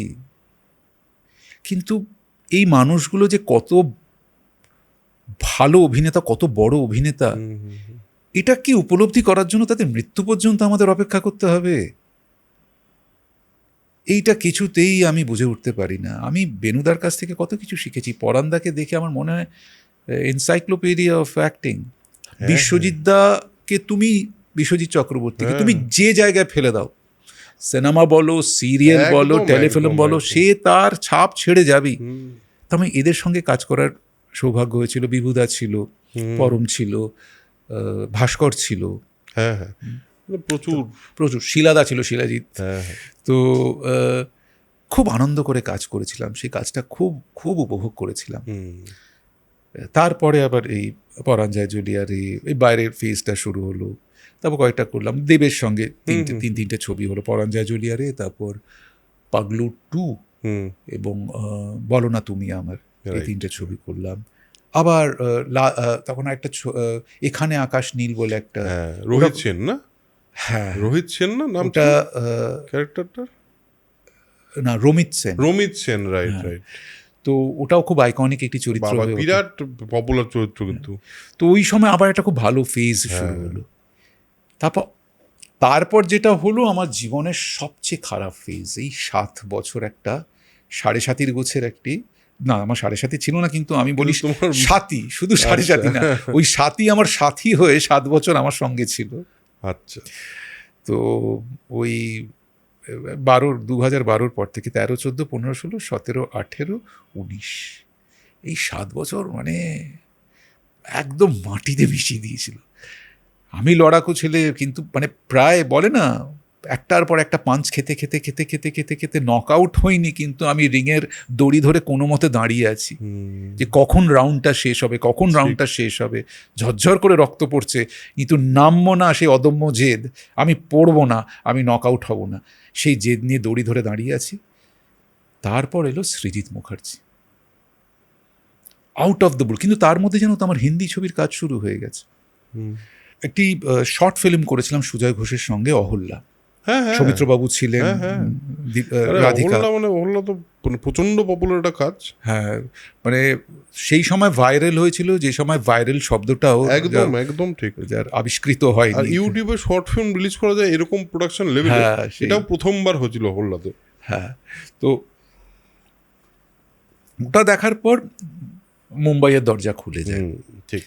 তারপর সুজয় আমাকে তারই প্রোডাকশনের একটি ছবি 3 বলে, তো সেখানে বিদ্যা বালান ছিলেন, সব্যসাচী চক্রবর্তী ছিলেন, নওয়াজউদ্দিন সিদ্দিকী ছিলেন, আর ছিলেন অমিতাভ বচ্চন। একদম জানি, দেখেছি আমি ছবিটা। এবং ওই আমার এক সিন ছিল, আমাকে খালি রিভু দাশগুপ্ত, সে আমাকে বলেছিল দেখো একটা সিন অগেনস্ট মিস্টার বচ্চন, যেখানে তুমি মিস্টার বচ্চনকে কথা শোনাচ্ছ,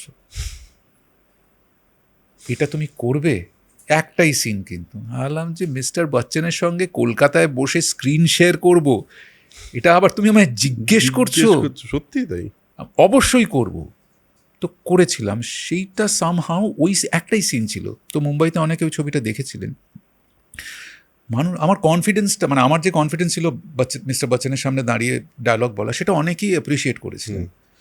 তারপরেই আবার সুজয় আমাকে কাহানি 2, দুর্গা রানী সিং, বিদ্যা বালানের অপোজিট একটা রোল দিল।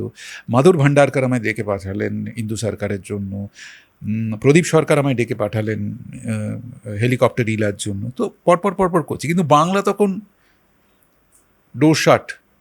তখন জানো তো অরুণাবু, আমি রিজেক্টেড কাজ। মানে ধরো তুমি পরিচালক, তুমি একজন হিরোকে মনস্থির করেছো সেই হিরোর সঙ্গে কাজ করবে, সেই হিরো তোমায় ডেট দিল না, বা হিরো বললো তোমার সঙ্গে কাজ করবো না, বা তুমি যে টাকাটা অফার করছো হিরোর পোষালো না, তখন টোটা রায়চৌধুরীর কাছে যাও। তাই? হ্যাঁ। তো সেই সময় যে কটা ছবি করেছিলাম, সে কটা বাংলাতে, সব কটাতে আমি ছিলাম সেকেন্ড বা থার্ড চয়েস। মানে একে না পেয়ে আমার কাছে আসা, তাকে না পেয়ে আমার কাছে আসা, বেসিক্যালি রিজেক্টসগুলোই করেছিলাম ওই 7 বছর। তা আমার কাছে কোনো অসুবিধা নেই, আলটিমেটলি ক্যামেরার সামনে আমিই দাঁড়াচ্ছি। হ্যাঁ, কাজটা তোমারই। কাজটা আমি যদি ওটা মাথায় রাখি যে আমাকে প্রথমে কেন ভাবেনি, ওই অভিমান নিয়ে যাই, যেটা বাঙালিদের একটা স্বাভাবিক চারিত্রিক গুণ, আমি বললাম অভিমানটাকে বাদ দিতে হবে, এখানে চামড়াটাকে একটু মোটা করতে হবে। তো সেই সময় কিন্তু তাই ঘটেছিল, till Srijit Mukherjee came into the picture. তো সেই সময় আমি গার্ল অন আ ট্রেন করতে গেছিলাম, ওটাও রিভুর ছবি, রিভু দাশগুপ্তর ছবি, লন্ডনে। তো লন্ডন থেকে ফিরে তারপর দেখলাম যে বাংলাতে কাজ হচ্ছে না, এবার আমি মুম্বাইতেই শিফট করব। আমি চলে গেছি জানো তো মুম্বাইতে, আমি মুম্বাইতে কাজ করছি সেই সময়, এবং বাড়ি দেখছি ভার্সোভাতে একটা বাড়ি আমি ঠিক করে ফেলেছি। তার পরদিন না তার পরের দিন আমি অ্যাডভান্স দেবো ভাড়া বাড়ি। সেই সন্ধেবেলায় সৃজিত মুখার্জির ফোন, তুমি কোথায়? তাহলে মুম্বাইতে। কলকাতায় আসবে? বললাম কেন? বলছে আমি ফেলুদা করছি, অডিশন দেবে। আর তুমি জানো অরুণাভ, আমার না তখন কিছুতেই মানে আমি না ভীষণ কলকাতাকে ভালোবাসি। কলকাতা ছেড়ে কোথাও থাকতে আমার ইচ্ছে করে না। তুমি যদি বলো কলকাতা থাকবে না নিউ ইয়র্কে থাকবে না সিঙ্গাপুরে থাকবে না দুবাইতে থাকবে সুইজারল্যান্ডে থাকবে, আমি কলকাতা বেছে নেবো। একদম 100%, আমিও তাই। আমার আত্মিক টান ওটার সঙ্গে। কিছুদিন খুব মন খারাপ হয়ে যাচ্ছিল, আমাকে শহর ছেড়ে চলে যেতে হবে জীবিকার সন্ধানে। ছুঁতো খুঁজছিলাম কিভাবে, সেটা ওর ফোন কলটা ছুঁতো। তখন বুঝলাম যে দিজ আর সায়েন্স, জানো তো, কিছু কিছু ডিভাইন সায়েন্স থাকে, সেগুলোকে উপেক্ষা করা উচিত নয়। আমি বললাম যে বেশ, কবে বলো? বলে তুমি কবে আসবে? বলে তুমি বলো, আমি পরশু দিন আসছি। বলে ঠিক আছে এসো। তো গেলাম, গিয়ে আমি বললাম যে দেখো আমি 4 দিন আছি, 4 দিনের মধ্যে তুমি নিয়ে নাও, তাহলে গিয়ে আমি আবার যেতে হবে। তো 2 দিন কাটার পর 3 দিনের এক সকালবেলায় আমার কাছে একটি বার্তা আসে মোবাইলের মাধ্যমে। সেখানে লেখা আছে, আমি বলছিলাম যে অডিশনের কথা, বলে তুমি কবে অডিশন নেবে? তার আগের দিন সন্ধ্যাবেলায় হোয়াটসঅ্যাপ করেছিলাম, উত্তর দেয়নি। তারপর দিন সকালবেলায় আমাকে মেসেজ পাঠালো যে চাকেট, I am going with you. আর আমি না বুঝতে পারছি না তখন, মানে গোয়িং উইথ ইউ না নট গোয়িং উইথ ইউ, চোখ ঝাপসা হয়ে এসছে। তা ভালো করে চোখ ফোক মুছে দেখলাম যে না, চাকেট, I am going with you. মানে ওইটা আরেকটা টার্নিং পয়েন্ট আমার জীবনে। ওই যে ফেলুদার জন্য আমাকে মনোনীত করলো সৃজিত, ওখান থেকে আরেকটা আমার চাকাটা ঘুরলো বাংলা ইন্ডাস্ট্রি, মানে বাংলার ছবির ক্যারিয়ারের জন্য। তারপর তো অনেক সমালোচনা হলো, কাজ করলাম, কিন্তু সমালোচনাটা তো পার্ট অফ ওয়ার্ক আমার মনে হয়। বিশেষ করে ফেলুদা হলে তো হতেই হবে। বাট প্রচুর মানুষের মানে দুর্দান্ত পছন্দ হয়েছে তোমাকে অ্যাজ ফেলুদা। Thank you. প্রচুর মানুষ, তার মধ্যে আমিও পড়ি। মানে আমি প্রথম দেখেছিলাম হলো ওটাই, হ্যাঁ প্রথম ওটাই দেখেছি। না আমি বলছি তোমার, প্রথম আমি দেখেছিলাম একটা শর্ট, ভুল করে দেখে ফেলেছিলাম, আমার দেখার কথা ছিল না। কোনো একটা এডিট হচ্ছিল, আমি তখন আড্ডা টাইমসের কাজ করছিলাম। আচ্ছা, যেতে গিয়ে হঠাৎ উকি মেরে দেখে ফেলেছি, বলে বেরিয়ে চলে গেছি, কাউকে বলি উনি দেখেছি। সেখানে আমি বুঝেছি আচ্ছা না, এবার ব্যাপারটা একটা অন্যরকম হবে, বেশ অন্য একটা হবে। ফেলুদার চরিত্র মানে তো এটা একটা কি বলবো, এটা আগের দিনও আমরা যেদিন ফেলুদা নিয়ে কথা বলছিলাম সেদিনও কথা হলো। ফেলুদার চরিত্র মানে তো ইট ইস, মানে আমার মনে হয় আমরা যারা ফেলুদা পড়ে বড় হচ্ছি তাদের জীবনের সবার বোধহয় একবার করে ফেলুদা হওয়ার ইচ্ছে হচ্ছে। এটা তো মানে বিরাট বড় ব্যাপার একটা। এবার তুমি এই যে রকি আর রানী, এরপরে তোমার যে একটা হঠাৎ করে কেন জানি আমার মনে হলো ওমা এই কি, মানে সবাই এত কথা বলছে কেন, এতদিন কি দেখেনি, মানে তাহলে কি হচ্ছে ব্যাপারটা? কারণ এটা অনেকের ক্ষেত্রেই হয়, কিন্তু আমি দেখেছি ধরো এর মধ্যে ধূমকেতু নিয়ে রুদ্রনীলের প্রশংসা নিয়ে খুব আলোচনা হলো। বললাম 1 মিনিট দাঁড়াও, এতদিন ধরে যে লোকটা ভালো অভিনয় করছে সেটাকেও দেখেনি, এখন কেন বলছে? এটা আমার ক্ষেত্রে অনেক ক্ষেত্রেই হয়, তোমার ক্ষেত্রেও তো এটা হলো। তো তোমার ক্ষেত্রে যখন এটা হলো, এই যে কি জানি নাম ছিল বেশ চরিত্রটা, চন্দন চ্যাটার্জি, হ্যাঁ, এই চন্দন চ্যাটার্জি করার পর যে একটা মানে বাংলা জুড়ে একটা হই হই পড়ে গেল এই তুলনা রায়চৌধুরী একটা, তোমার এটাতে কীরকম লেগেছে বা তোমার রিয়াকশনটা কীরকম ছিল? সত্যি করে বলবো, আমার দুঃখই হয়েছিল। কারণ জানো, আমার তখন মনে হলো যে দেখো আমি না সবসময় আমার বাঙালি প্রীতিটা সর্বজন বিদিত। তো আমি মনে করি আমরা বাঙালিরা শ্রেষ্ঠ ভারতীয়দের মধ্যে প্রথম দিকে পড়ি, এটা আমার বিশ্বাস। অহংকার বলতে পারো, বিশ্বাস বলতে পারো, যাই বলো না কেন। কিন্তু ভেবে দেখলাম পরে দুঃখটা কেন হলো, একটা 4 মিনিটের অডিশন ক্লিপ যেটা আমার স্ত্রী মোবাইলে রেকর্ড করে দিয়েছে, সেটা আমি মুম্বাইতে পাঠালাম। 26 মিনিট, আমি একদম আমার কাছে রেকর্ডেড, 26 মিনিট মধ্যে শানু শর্মা যে YRF-এর কাস্টিং করে, সে আমাদের ছবির কাস্টিং করছিল রকি আর রানী কি প্রেম কাহানি। তিনি আমাকে ভিডিও কল করে বললেন যে টোটা ইউ আর সিলেক্টেড, কারণ লাভস ইয়োর অডিশন। 26 মিনিট। তো 4 মিনিটের একটি ক্লিপ দেখে 26 মিনিটের মধ্যে করণ জোহরের মতো একজন পরিচালক ঠিক করে ফেললেন যে হ্যাঁ, এই ব্যক্তিটিকে দিয়ে এই চরিত্রটিতে কাজ করানো যেতে পারে। ঠিক ততটাই ট্যালেন্ট বা ল্যাক অফ ট্যালেন্ট যাই বলো না কেন আছে। হুম। 25 বছরে বাংলা ছবির ইন্ডাস্ট্রি, তখন আমার 25 বছর হয়েছে, তো 25 বছরে যে বাংলা ছবির ইন্ডাস্ট্রি যার সামনে এত কয়েকশো ঘন্টার কাজ আমি করেছি ততদিনে, তারা বুঝতে পারেনি আমার মধ্যে এই পোটেনশিয়ালটা আছে। ঠিক। অথচ উনি 4 মিনিটের একটি অডিশন ক্লিপ দেখে বুঝে গেলেন যে এই লোকটাকে দিয়ে আমি কাজ করাবো। তখন দুঃখটা হয়েছিল। পরে যখন ছবিটা বেরোলো তখন সবাই হই হই করছে, ইন্ডাস্ট্রির কত লোক এসে বিট চাপড়ে দিয়ে বলছে জানতাম তুই পারবি। তখন মনে মনে বলছি যে কাস্টিং করার সময় তো কোনোদিন তার ছাপটা দেখিনি তোমাদের কাস্টিং চয়েসের মধ্যে। হুম। কেন একজন বাইরের লোককে বলতে হবে এই বাঙালিটা পারে? কেন বলতে হবে? বলতে পারো আমাকে? ঠিক। প্রত্যেকটা ক্ষেত্রে, আমি আমার জন্য বলছি না, সব ক্ষেত্রেই তাই। সব ক্ষেত্রে যতক্ষণ না সর্বভারতীয় স্তরে একটি ছাপ আসবে ততদিন আমরা বাঙালি হয়েও বাঙালিদের উপর বিশ্বাস করব না, সর্বভারতীয় কিংবা বিদেশি। কিংবা বিদেশি। সবার ক্ষেত্রে, সত্যজিৎ রায়, হ্যাঁ, ঋতুপর্ণ হ্যাঁ, ঘোষ হ্যাঁ। থেকে শুরু করে সবার ক্ষেত্রে এটা ঘটেছে।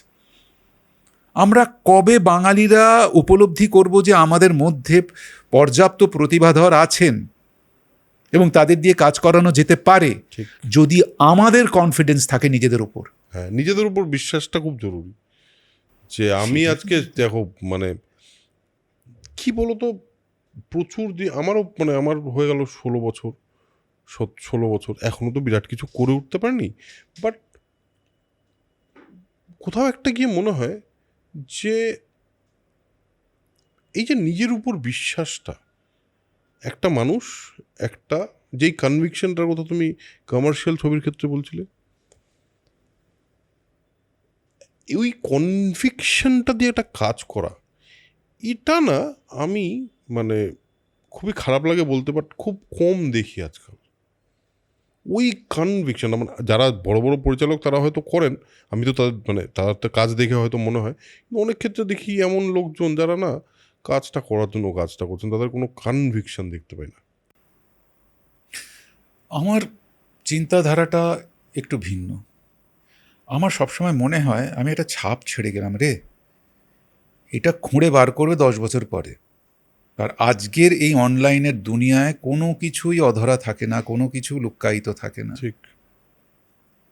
আমি যদি একটা ডিসইন্টারেস্টেড ভাবে কাজটা যদি করি এবং তার ছাপটা তো পড়ে রইল, সেটা 10 বছর বাদে যখন একজন মানুষ দেখবেন, কি বলবে? যে এই তো কাজ করেন, ঠিক। তাও বড় বড় কথা বলেন। আমার মনে হয় যে ক্যামেরার সামনে দাঁড়ানোটা একটি প্রিভিলেজ। আজকে আমাদের আর্টিস্ট ফোরামের সদস্য সংখ্যা প্রায় 3000। খেয়াল করে দেখবে তুমি যে যাবতীয় যা যা কাজ ওই 300-400 জনের মধ্যেই ঘোরাফেরা করছে, সব মিলিয়ে বলছি আমি। ঠিক। Television, cinema, OTT web series, ওই 300 জন থেকে 400 জনের মধ্যে ঘোরাফেরা করছে। বড় ক্যারেক্টার, কম বড় ক্যারেক্টার, ডে প্লেয়ার, যাই বলো না কেন। তো বাকি যে 2600 জন বা 2700 জন কাজ করতে পারছে না বা সুযোগটা পাচ্ছে না, তাদের প্রতি সম্মান রেখেই আমাকে ক্যামেরার সামনে দাঁড়াতে হবে। যে আমার এই যে আজকে আমি ক্যামেরার সামনে দাঁড়িয়ে আছি, এটার যেন আমি যোগ্য সম্মান দিতে পারি। কারণ ওই মানুষগুলো পাচ্ছে না, কিন্তু সে এই সুযোগটা পেলে লাফিয়ে চলে আসবে আজকে। আমি সেই সুযোগটা পেয়ে এইরকমভাবে তঞ্চকতা করব? যে মানুষটি আমায় সুযোগ দিচ্ছে, অর্থ দিচ্ছে, আমি তঞ্চকতা করবো একটা ডিসইন্টারেস্টেড ভাবে কাজটা করে? কেন করব সেটা? বা তখন মনে আমার কি ভয় নেই যে এই মানুষটা কাল, যদিও আমি এখানে হয় না ভয়, কেন জানো তো? মানে আমি সামগ্রিকভাবে বলছি, আমার তো হয়, কিন্তু অন্যদের মধ্যে ভয় হয় না। কারণ এখানে দেখেছি মেরিটোক্রেসির কোনো দাম নেই। মানে মেরিটোক্রেসিটা ফলো করে না, মেরিটের কোনো দাম নেই। মেরিটের যেদিন থেকে আমরা মেরিটকে দাম দিতে শুরু করব, সেদিন থেকে সবাই ভয় পেতে শুরু করবে। সেদিন থেকে যখন ক্যামেরার সামনে দাঁড়াবে না, সেদিন দেখবে যে প্রত্যেকে ভালো কাজ করবে, যেটা মুম্বাইতে হয়। মুম্বাইতে আমি এক বড় কাস্টিং ডিরেক্টরের সঙ্গে কথা বলছিলাম। তিনি বললেন যে আমার রস্টারে, he is the number 1 casting director. তো বললো আমার রস্টারে জানো ওটা 1 লক্ষ আর্টিস্টের নাম আছে এবং তার ছবি আছে, কন্ট্যাক্ট নাম্বার আছে, সব কিছু আছে। 1 লক্ষ। আরও 10 থেকে 15,000 আমার সঙ্গে রেজিস্টার্ড নয়, বা আমি জানি না, তাদের খোঁজ নেই। সেই 1,15,000 লোক রোজ মুম্বাইতে, সেটা অমিতাভ বচ্চন থেকে শুরু করে হরিপদ হাজরা পর্যন্ত, প্রত্যেকে কাজের জন্য সন্ধান করে। এদিকে যায়, ওদিকে একটা অডিশন দেয়, ডিরেক্টরের সঙ্গে মিট করে, স্ক্রিপ্ট রাইটারের সঙ্গে মিট করে, প্রডিউসারের অফিসে হতে দিয়ে পড়ে থাকে। তো সেইখানে ওই প্রবল কম্পিটিশনটা কে যদি তোমাকে, মানে ওই কম্পিটিশনের মধ্যে তোমায় যদি জিততে হয়, তুমি যখন ক্যামেরার সামনে দাঁড়াবে তোমার সেরাটা দিতে হবে। আমি বড় বড় অভিনেতাদের সঙ্গে কাজ করেছি বা তাদের কাজ দেখেছি, কাজের ব্যাপারে যে কি সিরিয়াস তোমায় বলে বোঝাতে পারবো না। তার কারণ ওই মেরিটোক্রেসি। আজকে রণবীর সিংয়ের সঙ্গে আমি কাজ করেছি, আমি দেখেছি তাকে যে কি সিরিয়াসনেস দিয়ে কাজ করে, বা দুটো ছবি ফ্লপ হলে তারা মানে না অসম্ভব ভয় পেয়ে যায়, এবার কি হবে, এবার কি হবে। এই ভীতিটা দরকার। ভীতি থেকে আসে পরিশ্রম করার মানসিকতা, আসে শ্রদ্ধা। আমাদের এখানে মেরিটের যতদিন না তুমি, সে মেরিটকে তুমি যতদিন না দাম দিচ্ছ, ততদিন এই রকমভাবেই চলবে। ঠিক আছে, আরে আমি যেটা করব সেটাই দর্শক নেবে, এটা চলবে। হ্যাঁ, সেটা তো বটেই। আর বম্বের সিনসিয়ারিটি এবং তাদের রেসপেক্ট টুয়ার্ডস আর্ট, মানে কাজটার প্রতি, সেটা না মানে আমাকে বারবার ইন্সপায়ার করেছে। আমি যতবার বম্বেতে খুব কম সময়ের জন্যই গিয়ে থেকেছি, বারবার ইন্সপায়ার করেছে এটাই সবচেয়ে বেশি।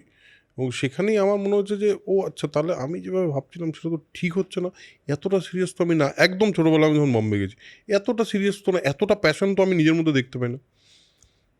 তখন গিয়ে বুঝতে পেরে যে ও আচ্ছা আচ্ছা, না এইভাবে কাজ করলে হবে না, কাজটার মধ্যে ওই সিরিয়াসনেস, ওই সিনসিয়ারিটিটা লাগবে। তোমার এই যে ধরো ফেলুদার কথা যখন বললে, আমার মনে হলো যে ধরো বেনুদা, সব্যসাচী চক্রবর্তী, তার এবং সৌমিত্র চট্টোপাধ্যায়ের জীবনের সঙ্গে ফেলুদার নামটা জড়িয়ে গেছে। তাদেরকে কিছু লোক ফেলুদা বলেই ডাকে। এখন তোমার নামটাও জড়িয়ে গেছে ফেলুদা হিসেবে। তুমি তো ইতিহাসের পার্ট হয়ে গেছো, ফেলুদা তো করে ফেলেছো, তারপরে তো ইতিহাসের পার্ট। মানে এটা ডিস্টিংক্টলি আলাদা কিছু করতে হবে টু ব্রেক দ্যাট ইমেজ, নাকি এরকম কোনো ভাবনা কোনোদিন আসেনি? সত্যি করে বলছি, প্রথমটাতে খুব প্রেশার ছিল। কারণ প্রচণ্ড সমালোচনা হয়েছিল আমার কাস্টিং নিয়ে। দ্বিতীয় কথা, এমন একটি জুতোয় পা গলাচ্ছি যেখানে মানে কিংবদন্তি অভিনেতারা সেই চরিত্রে অভিনয় করে গেছেন। প্রেশারটা ছিল। তারপর যেটা উপলব্ধি করলাম এবং সৃজিতের সঙ্গে কথা বললাম, সৃজিত বলল, দেখো আমরা না হয় আমাদের মতো করি না, দেখি না কি হয়। সৃজিত অসম্ভব ফেলুদা প্রেমী। ও প্যাশন, মানে একদম সেই প্যাশনের জায়গা থেকে বানিয়েছে। এমনটা জানো তো, এক একটা শট, মানে ওর প্যাশনের লেভেলটা বলছি।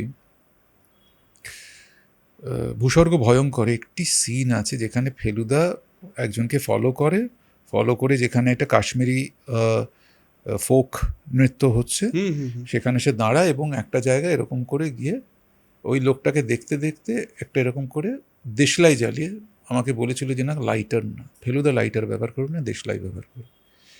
সে দেশলাই জ্বালিয়ে, না তাকে দেশলাই জ্বালিয়ে এরকম করে ধরাবে এবং চোখে যেন এমনভাবে চোখের মনিটা থাকবে পজিশন করা in relation to the camera, যেখানে আগুন যেটা জ্বলছে সেটা রিফ্লেক্ট করা যাবে। 12টা টেক নিয়েছে ওইটার জন্য। হ্যাঁ, ঠান্ডায়, সেই সময় ওই সন্ধ্যেবেলায় ঠান্ডায় মানে হাত পা জমে গেছে পেহেলগাঁও। বলছে না, আমি ছাড়বো না, ও শিফট গেলে যাবে, আমার কিছু করে না, আমার ওই শটটা লাগবে। বললাম যে হচ্ছে না, আমার ফেলুদা পারে। সৃজিতের লাস্ট হচ্ছে ফেলুদা পারে, মানে ফেলুদা পারে মানে কি, ফেলুদার চরিত্রে যখন অভিনয় করেছো তোমাকে পারতে হবে। 12 নম্বর টেকে গিয়ে ওটা হলো। তো এটা ওর প্যাশন। তো আজকে ওকে সামহাও অনেকেই সেই ফেলুদার জন্য, মানে ওকে সেই সম্মানটা বা সেই যোগ্য সম্মানটা ওকে দেয় না, কেন দেয় না আমি জানি না, কিন্তু ও যে প্যাশন, ও যে ভক্তি নিয়ে কাজটা করেছে, এবং সৃজিত মুখার্জি তো ততদিনে সৃজিত মুখার্জি হয়ে গেছে, ঠিক। কিন্তু সে যে লেবার দিয়ে যেভাবে কাজটা করেছে, এটা শিক্ষণীয় এবং এটা আমি আজীবন মনে রাখব। একটা সিন যতকাণ্ড কাঠমান্ডুতে, হুম।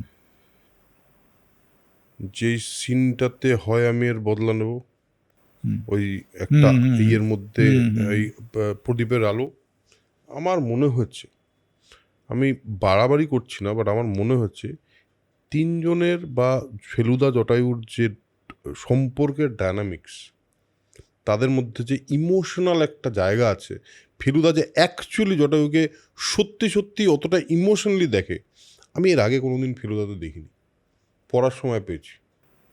কি বলছো, এটা অনেক বড় কমপ্লিমেন্ট, থ্যাংক ইউ।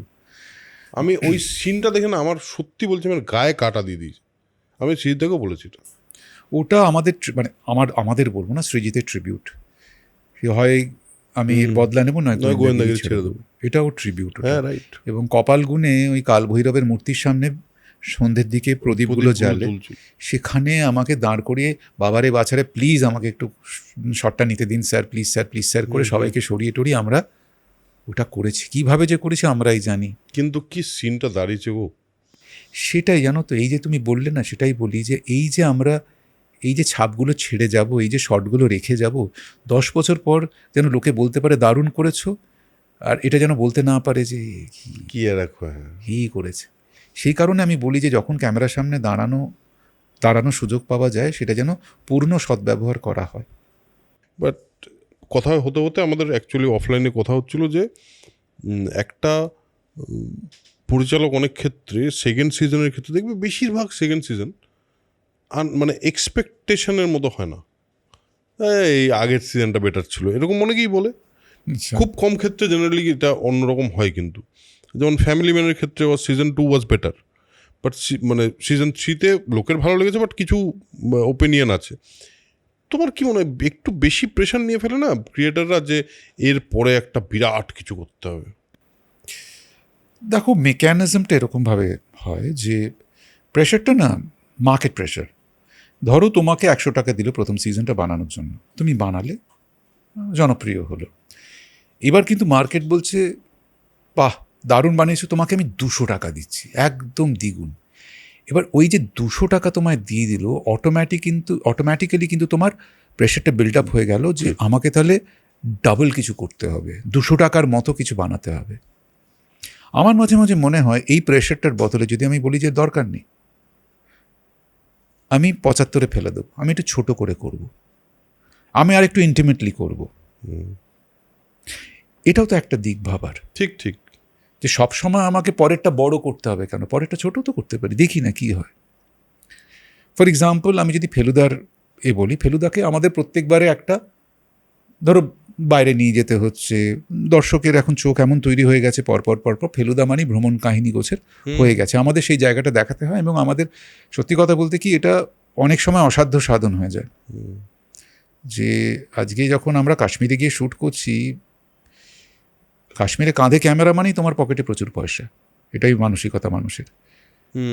তারা বোঝে না যে বাংলা হলে কি বাজেট হয়, ওয়েব সিরিজ হলে কি বাজেট হয়। না, তুমি ক্যামেরা নিয়ে এসছো, তুমি অ্যাক্টর নিয়ে এসছো, তুমি গাড়ি নিয়ে এসছো, তোমার প্রচুর পয়সা, কাজে আমাদের না দিলে আমরা সেই সহযোগিতাটা করব না। তারপরেও যে ওই রকম ভিজুয়ালস দিতে পারা যায়, এটা আমাদের পরিচালক বলো বা আমাদের প্রযোজকদের সম্মিলিত একটি অভিজ্ঞতা। কিন্তু অনেক সময় মনে হয় যে সেটা থেকে যদি আমি কলকাতায় ফেলে দিই, বা গোসাইপুর সরগরম গোছের কিছু একটা করি, অপসরা থিয়েটার মামলা আমি বলতে যাচ্ছিলাম, তো এরকম যদি কিছু করি, দেখি না কি হয়। তো এরকমই ধরো মুম্বাইয়ে তো আমি মাঝে মাঝে এই কনভারসেশনটা আমার 2-3 জন পরিচালকের সঙ্গেও হয়েছে যে আমাকে পরেরটা কেন বড় করতে হবে, আমি পরেরটা তো ছোটও করতে পারি। আমি টাকাটা নিলাম না, তুমি আমায় 200 টাকা দিচ্ছ, আমি 100 টাকাতেই করবো, বা আমি হয়তো 80 টাকাতে করবো, আমি একটু ছোটো করে করবো, let me make it my way. আমার মনে হয় ওখানেই মিস হয়ে যায় ব্যাপারটা। ঠিকই বলছো তুমি, let me make it my way যদি না থাকে, তাহলে বোধহয় ব্যাপারটা হয় না। আজকের এই বাজারে খুব ডিফিকাল্ট এই সেন্টেন্সটা বলা, জানো তো। এত প্রেশার এবং শুধু প্রেশারটা শুধু তোমার পয়সার প্রেশার না, ইন্টারফারেন্সের প্রেশার আছে একটা। এসে বলবে ওটা করো, অ্যান্ড সাটল, কিন্তু বড় বড় পরিচালকের কাছে অন্তত মুম্বাইতে খুব সাটল একটা ইন্টারফারেন্স আসে। তুমি একে নিচ্ছ, বাহ দারুণ, ওর কথাটাও তো ভাবতে পারো, মানে ওকেই নাও, আমি তোমায় ঠিক, বলছি ঠিক, পয়সাটা ঠিক, আমি দিচ্ছি, কিন্তু ঠিক। ভাই তোমায় সম্মান দিয়ে বলছি, তোমায় নিতে হবে ভাই। ঠিক।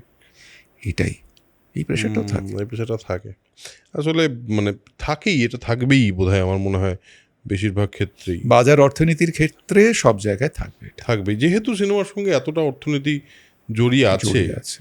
সেটা থাকারই কথা অ্যাকচুয়ালি। খেয়াল করে দেখেছো কি ছোট ছোট ছবিগুলো মরে গেছে হ্যাঁ। সারা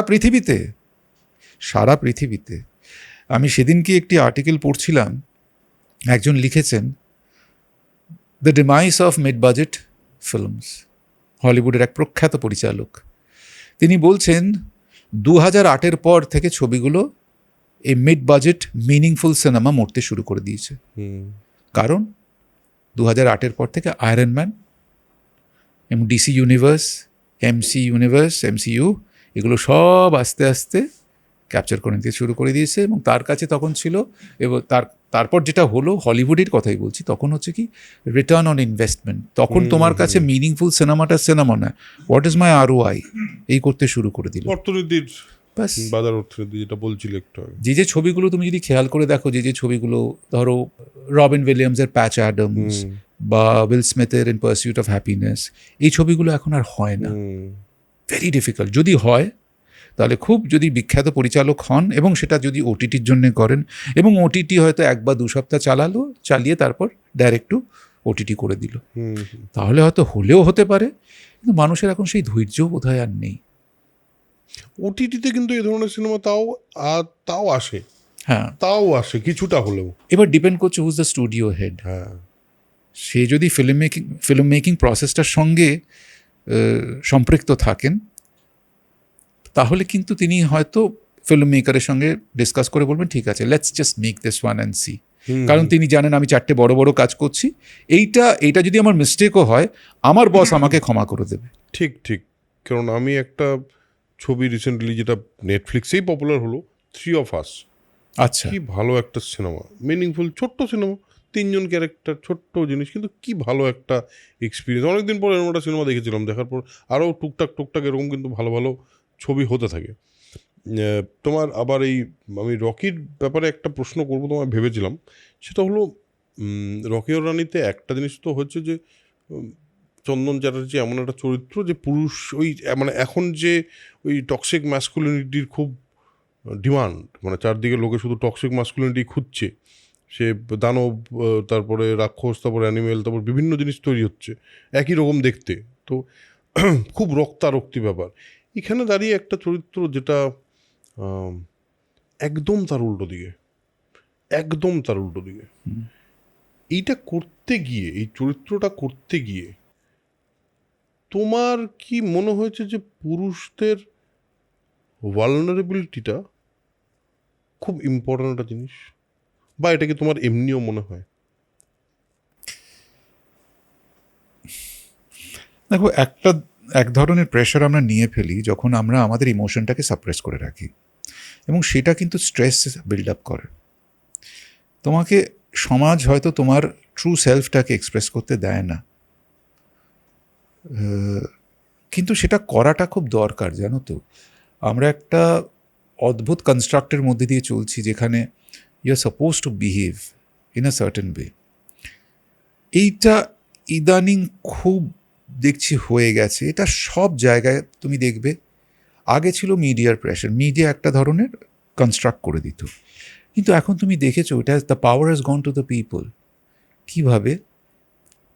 যখনই তোমার কোনো কাজ বা তোমার কোনো সেলফ সোশ্যাল মিডিয়াতে আপলোডেড হচ্ছে, তখন there is a thing called comment section. সেই কমেন্ট সেকশনেই কিন্তু বহু মানুষ এসে কমেন্ট করে যাচ্ছেন, এবং whether you admit it or not, সেই কমেন্টসগুলো কোথাও যেন তোমাকে শেপ করছে, তোমাকে কিন্তু এফেক্ট করছে 100% করে, মানে এফেক্ট প্রথমে করছে, তারপর হয়তো শেপ করছে। তখন তুমি হয়তো চাইছো না বাবা এত জনের সমালোচনা নেব না, তাহলে আমি ওটা যেটা বলছি সেটাই।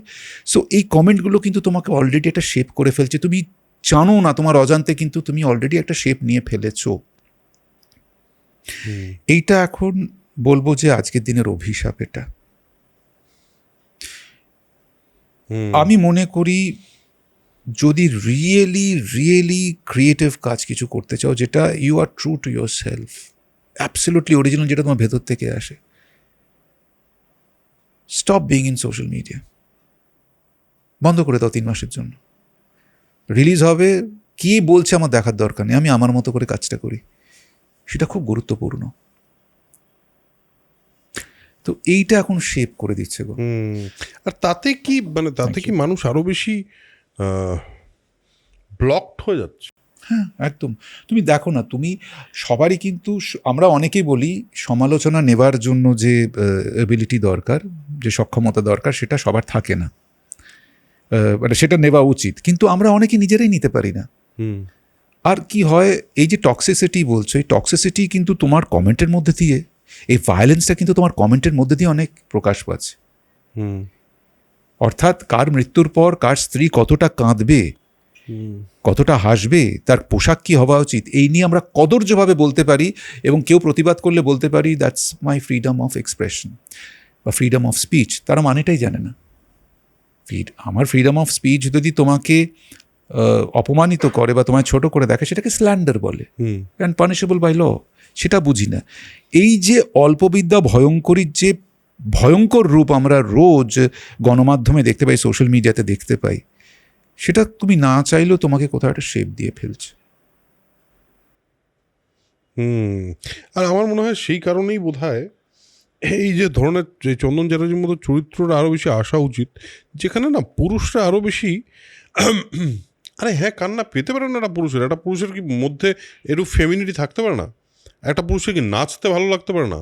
একটা পুরুষের কি পুরুষত্ব বলে কি কোনো স্পেসিফিক টেমপ্লেট আছে? নেই তো আসলে তো নেই। বাট এটা করে দেওয়া তো হয়, এটা করে দেওয়া হচ্ছে। এটা সম্ভব হয়েছে শুধুমাত্র করণ জোহরের জন্য। তার প্রোডাকশন, তার স্টুডিও, তিনি পরিচালক, তিনি তার অভিজ্ঞতা থেকে এই চরিত্রটিকে নির্মাণ করেছেন, এবং তাকে থামানোর কেউ ছিল না। আমি ছবি করছি ভাই, আমি কারোর পয়সায় কিচ্ছু, আমার পয়সায় আমি ছবি করছি, আমি আমার মতো 7 বছর পর ছবি করছি, আমি করব। তুমি তারপর কি খেয়াল করে দেখেছো এই ধরনের চরিত্র আর আসেনি? আসেনি তো, এটাই তো দুঃখের বিষয়। আর এখন আসবেও না, কারণ জানো তো, আমরা অজান্তেই একটা ভিডিও গেমস জেনারেশন তৈরি করে ফেলেছি। খেয়াল করে দেখবে যারা জেন জি, তাদেরকে আমরা সময় দিইনি, তাদেরকে ভিডিও গেমস দিয়েছি, এবং ভিডিও গেমসে আমরা কি কি খেলা দেখিয়েছি? বন্দুক দিয়ে গুলি করো। আজকে তারা সব 20+। তারা কি ছবি দেখছে? একজন মানুষ বন্দুক দিয়ে কজনকে মারছে। তুমি তো ছোটবেলা থেকে তাকে তৈরি করে দিয়েছো, আজকে তাকে দোষ দিচ্ছ কেন? সে তো তখন মা বাবার সান্নিধ্য চেয়েছিল, তুমি বললো no dear I am so busy, we both are working. তোমাকে আমি কেন ঠাকুরমার ঝুলি পড়ানোর মতো সময় আমি নেই আমার কাছে, আমি কেন শোনাবো তোমাকে? তোমাকে আমি টেনিদার গল্পটা কি তোমাকে শোনাবো না? বই পড়ার মধ্যে কি আনন্দ তোমায় শোনাবো না? বাবা মা গাইড করার মতনই তারা দুজনেই কাজ করছে। কি মোবাইল দিয়ে দিয়েছো, ভিডিও গেমস খেলো, PSP দিয়ে দিয়েছো। নাম্বার 1 গেমস কি সবকটাতে দেখো, ইটস অল কমান্ডো গেমস। একজন যাচ্ছে, তাকে পুরস্কার হিসেবে তুমি বন্দুক দিয়ে মারলে, 100-150 জনকে মারলে, তোমাকে একটা মিসাইল দেওয়া হলো। বাবা দেখো আজকে জানো তো আমি 4টে মিসাইল পেয়েছি, তুমি হাসলে। এই ছেলেটাই তো 20 বছর বয়সে গিয়ে বলবে না আমার ওরকম ক্যারেক্টার দরকার যে মিসাইল মেরে 100 জনকে মারতে পারে, সেই আমার হিরো। রক্ত ঝরবে, কাটবে, মারবে, নাড়ি ভুড়ি বার করবে, সেই আমার হিরো। আমি তো ছোটবেলা থেকে সেটাই দেখে এসেছি।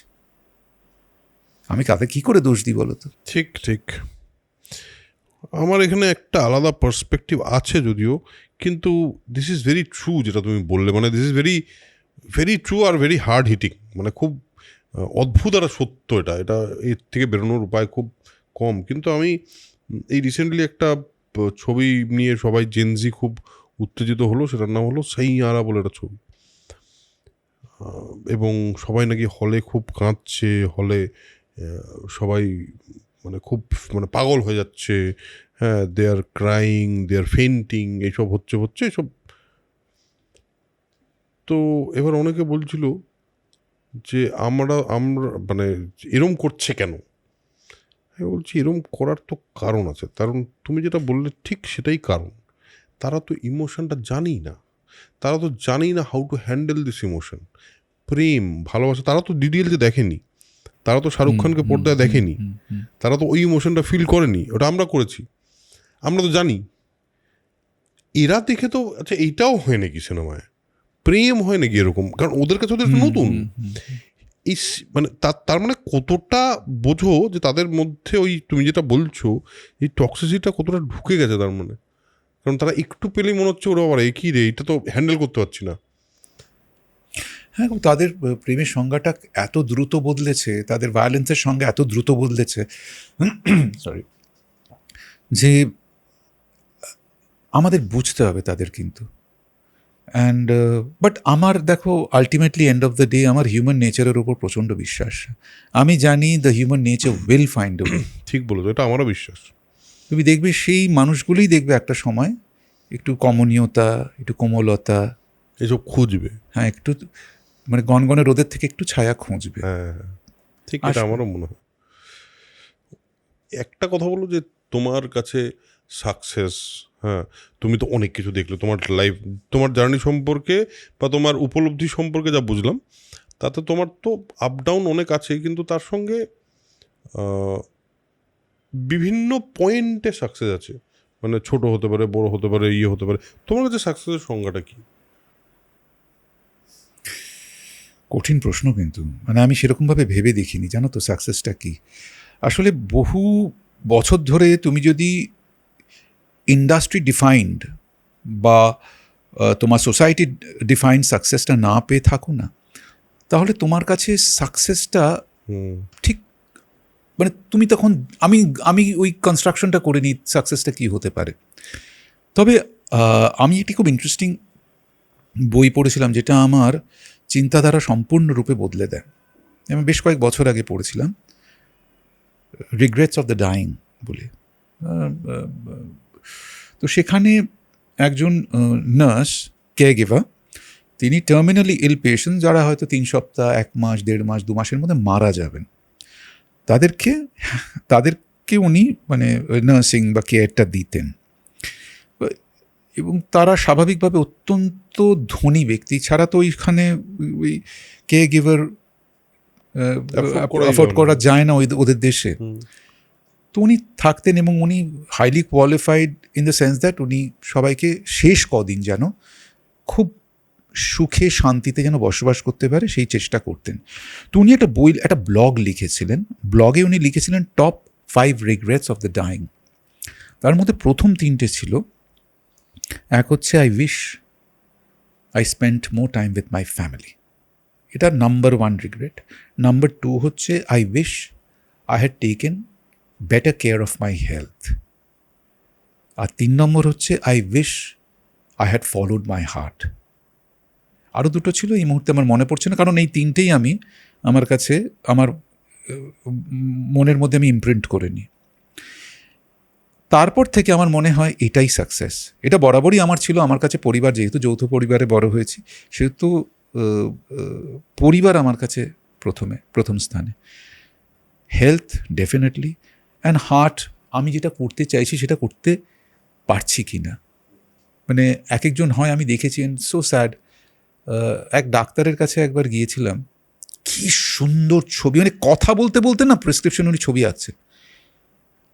আমি স্তম্ভিত হয়ে গেছি। আমি বলছি এত ভালো আপনি আঁকেন কি করে? তখন হেসে আপনি বুঝবেন মিস্টার রয় চৌধুরী, আপনি নিজে তো অভিনেতা। পেন্টার হতে চেয়েছিলাম, বাবা ডাক্তার ছিল, থাপ্পড় মেরে বলেছিল যে বাড়ি থেকে বার করে দেবো যদি আর্ট কলেজে ভর্তি হও, চুপচাপ ডাক্তারিটা পড়ো। এবং বাবাকে আমি খুশি করার জন্য এবং সেই বাবার ভয় আমি ডাক্তার হলাম। এবং আমার পয়সার নেহাত মন্দ নয়, সুখী হতে পারিনি, জানেন তো। আমার এখনও সুখী হতে পারিনি, এই কথাটা উনি বলেননি। উনি বলেছিলেন আমার না এখন ছবিটাই আঁকতে চেয়েছিলাম, সেই কারণে এখন ডাক্তারি করতে করতেই ছবিটা আঁকি। কথার মধ্যে যদিও একটু হেসে হেসে বলেছিলেন, কিন্তু স্যাডনেসটা আমি ফিল করেছিলাম। আফটার অল অভিনেতা তো এইগুলো একটু, এই সেন্সিটিভিটিগুলো আমার আছে, কার মধ্যে স্যাডনেসটা আছে সেগুলো ফিল করতে পারি। ওই প্রোফাউন্ড স্যাডনেসটা ফিল করেছিলাম। তো আমার পেশা আমাকে যতই বাধা দিক, বিপত্তি দিক, বা আমাকে সাফল্য দিক না দিক, বা তথাকথিত সাফল্য দিক বা না দিক, আমি অন্তত সেটা করতে পারছি যেটা আমি চেয়েছি করতে। এটাই সবচেয়ে বড় সম্পদ বলো, এটাই সবচেয়ে বড় সাকসেস আমার কাছে। আমার মনে হয় প্রত্যেকটা মোমেন্টে একজন খুব একটা ইন্টারেস্টিং কথা বলেছিল, আমার খুব ভালো লেগেছিল। জাকির খান বলে একজন আছে কমেডিয়ান, সে তো খুব প্রোফাউন্ড কথাবার্তা বলেছিল, আমার খুব ভালো লাগে ওকে। ও একদিন বলেছিল যে success itself is a process. মানে ওর বক্তব্যটা ছিল, তুমি একটা জায়গায় দাঁড়িয়ে সাকসেসকে একভাবে দেখবে, আরেকটা জায়গায় দাঁড়িয়ে সাকসেসকে আরেকভাবে দেখবে। তোমার কাছে আজকে যেটা সাকসেস, কালকে সেটা সাকসেস নাই হতে পারে। তুমি একবার যদি পেয়ে যাও, ওটার মিনিং থাকে না। তো তার মানে তোমার সাকসেসটাও একটা প্রসেস দিয়ে যাচ্ছে, বা তোমার ডেফিনেশন অফ সাকসেসটা একটা প্রসেসের মধ্যে দিয়ে গিয়ে ওটা আস্তে আস্তে একটা মানে এক একটা ভাবে শেপ নিচ্ছে। এরকমও হতে পারে একটা পয়েন্টে তোমার কাছে আর সাফল্য বলে কিছু ম্যাটারই করলো না, তোমার দরকারই নেই, তুমি জানো ওটা হয় না, ওটা এক্সিস্টই করে না। খুব ভালো কথা বলেছো তুমি, একদম। কি হয় জানো তো, এইটা বললে এটাই মাঝে মাঝে আমি এখন ভাবি, এখন সেটা ভাবতে পারি লুকিং ব্যাক। খুব ভালো হয়েছে আমি ক্যারিয়ারের প্রথম দিকে সাকসেসফুল হইনি, এটা আমার শাপে বর হয়েছে। কারণ জানো তো, ওই সময় যদি সাকসেসফুল হতাম, আমার এই জার্নিটা হয়তো অতটা ইন্টারেস্টিং হতো না, বা জার্নিটার অনেক আগেই শেষ হয়ে যেতে পারতো। আমি হয়তো সেই ইমেজবন্দি, বাক্সবন্দি হয়ে যেতাম, আমি এক্সপ্লোর করতাম না নিজেকে। এই যে ভীতি, এই যে কর্মহীনতা, এই যে ক্রোধ, এটাকে আমি চ্যানেলাইজ করতে পারতাম না। সে আজকের দিনে দাঁড়িয়ে সত্যি তখন মনে হয় যে যারা সেই সময় সাকসেসফুল হয়েছিলেন, তারা হয় আজকে কোথাও নেই, আমি তাদেরকে দেখতে পাই না, বা থাকলে পরেও তারা এমনভাবে নিজেদের কারারুদ্ধ করে রেখেছে নিজেদেরই একটি ইমেজের মধ্যে, যে সেখান থেকে বেরোতে পারছেন না। এবং বয়স হয়ে যাওয়ার পর সেই একই ইমেজ ধরে রাখাটা যে কি হাস্যকর হয়ে উঠছে। ঠিক, সেই আমার বয়সী, সে এখনো একটি সাদা তুমি চুল দাড়িয়েও দেখতে পাবে না, সারাক্ষণ সেই 30 বছর বয়সী একটি ছেলের মতো সে ড্রেস করছে, তার মতো কথা বলার চেষ্টা করছে, তার হাড়গোড়ে ব্যথা শুরু হয়ে গেছে, কিন্তু যেই ক্যামেরার সামনে আছে লাফাচাপা শুরু করে দিচ্ছে। সে কিন্তু অভিনেতার সবচেয়ে বড় আশীর্বাদ বলবো, you are experiencing age, various stages of your age, এবং সেটা তুমি কনভে করো তোমার চরিত্রের মাধ্যমে। আমি কেন আমার এজে গিয়ে আমি 30 আসতে চাইবো? কেন? Give me one dam good reason. আমি তো কোনো কারণ খুঁজে পাই না। কিন্তু আমি যদি আমার বয়সটা প্লে করি, সেটা হয়তো সেই সময় সাকসেসফুল, হয়তো আমিও বাক্সবন্দি হয়ে যেতাম, ইমেজবন্দি হয়ে যেতাম, আমিও ওই সিলিনেসগুলোর মধ্যে থাকতাম, যে এখন আমি 30 হব, এখন এই প্রসিডিয়ার্সগুলো করবো, এখনও জামা কাপড় চুল দাড়ি কালো করে এমন কালো করলাম যে আনন্যাচারাল লাগছে দেখতে। অনেককে দেখি কিন্তু এরকম কালো, যে মানে মনে হয় যে মানে এরকমভাবে একটু আগে ব্রাশ করে এলো কালো দিয়ে না। তবে এটা ঠিকই বলেছো যে আমার মনে হয় দেখো, একটা জার্নি, মানে ধরো তুমি একটা রাস্তা দিয়ে অনেকটা দূর এলে, তারপর আসার পর একটা জায়গায় দাঁড়িয়ে, if you look back at the journey and see, আচ্ছা আমি না অনেক কিছু পেরিয়ে এসেছি, এই রে না আমাকে মানে অনেক কিছু, এইটা দেখার মধ্যেও একটা খুব ভালো লাগা আছে, এটা দেখার মধ্যে একটা খুব ফুলফিলমেন্ট আছে। তখন মনে হয় যে আচ্ছা জার্নিটা ওয়াজ ইম্পর্টেন্ট, তা না হলে তো হতো না। এটা আমার ক্ষেত্রেও তাই, আমার মনে হয় প্রত্যেকটা মানুষের ক্ষেত্রেই দিস জার্নি ইজ ইম্পর্টেন্ট। ধরো এখন থেকে তোমার জার্নি তো আমাদের কোনোদিন শেষ হয় না, তো চলবে এন্ড অবধি। এবার এই যে জার্নিটা, এখানে দাঁড়িয়ে তুমি একটা এই ভাবনাটা, ধরো আজ থেকে 10 বছর পর গিয়ে তোমার ভাবনার আচ্ছা ঠিক আছে, মানে ওই এই কথাগুলো তোমার মনে হবে কি জানি কি বলেছিলাম, কেন বলেছিলাম, তাই তো হওয়ার কথা না, এটাই তো জানি, ঠিকই বলেছো, তাই তো হওয়ার কথা না, তা না হলে আমরা কি গ্রো করলাম? এক্স্যাক্টলি, সেটাই সিগনিফাই করে যে তুমি গ্রো করেছো। হ্যাঁ, না হলে আর কি হলো। একটা তুমি এই যে ধরো একটা হিরো হিসাবে তোমাকে এক সময় পোর্ট্রে করা হয়েছে, পরেও তুমি তারপরেও করেছো হিরো হিসাবে কাজ, মানে হিরো বলতে যে কমার্শিয়াল হিরো হওয়ার যে ব্যাপারটা, অথচ আবার তুমি এমন এমন চরিত্র প্লে করেছো যেগুলো সেই অর্থে বিরাট মাস্কুলিন নয়। মানে বিহারীর চরিত্রটাও কিন্তু সেই অর্থে বিরাট মাস্কুলিন নয়, মানে টু স্টার্ট উইথ। চন্দন চ্যাটার্জি তো অনেক পরে এসছে। এই যে মানে তথাকথিত ম্যাসকুলিন সবাই আমার মনে হয়, তথাকথিত ম্যাসকুলিন নয় যারা, এই যে একটা ভালনারেবিলিটি একটা মানুষের মধ্যে থাকে এবং সেটা যে সে এক্সপ্রেস করতে পারে, এটা কি তুমি তোমার লাইফে আস্তে আস্তে আস্তে আস্তে দেখতে পেছো, নাকি তুমি তোমার ভালনারেবিলিটিটাকে সম্পূর্ণভাবে নিজের কাছে রাখো আর খুব ক্লোজ কিছু মানুষের কাছেই রাখো, বাইরে ওটাকে খুব একটা এক্সপোজ করো না? সত্যি কথা বলতে কি, আমি না সেরকমভাবে এফর্টও দিই না। আমার মনে হয় কারণ সেটা খুব এফর্ট দেবা যে আমি আমার ভালনারেবিলিটিটাকে একদম আগলে রাখবো, বাইরে কাউকে দেখতে দেবো না। তাহলে আমাকে প্রত্যেকের সঙ্গে মেশার আগে একটা এফর্ট দিতে হবে, ঠিক, আমাকে একটা শাটার নামিয়ে তারপর কথা বলতে হবে। তো সেটা আমার কাছে খুবই মনে হয়, মানে I am too lazy to do that. খুব অনেস্টলি বলছি যে আমার একটু, আমি অলস বলতে পারো যে আমি ভাই যা দেখছো আমি তাই।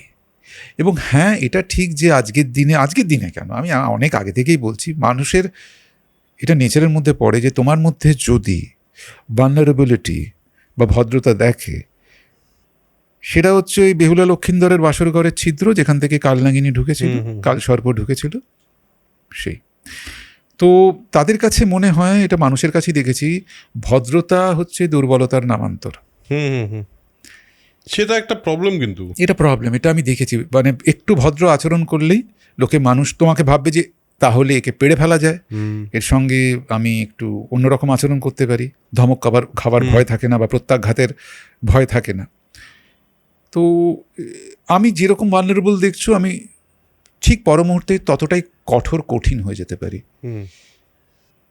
আগে করতাম না, কারণ আমার একটা ভদ্রতার সংজ্ঞা ছিল, না আমি করব না।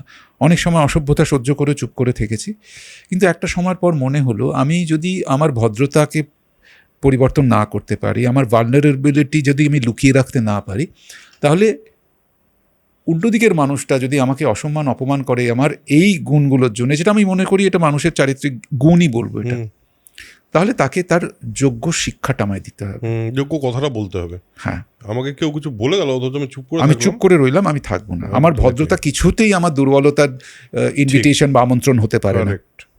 এটা খুব গুরুত্বপূর্ণ ব্যাপার, এটা আমিও বুঝেছি একটা পয়েন্টে। মানে আমাকে আজকাল লোকে খুব রাগী ভাবে, অ্যাকচুয়ালি কিন্তু আমি রাগী নই।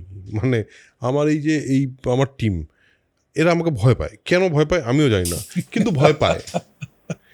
এবার পয়েন্টটা হলো কিছুই না, কোনো আগে কি করতাম আমি, একটা পয়েন্ট ছিল আমার জীবনে যেখানে আমি আগে না কাউকেই কিছু বলতাম না, আমি বলবো কি ভাববে।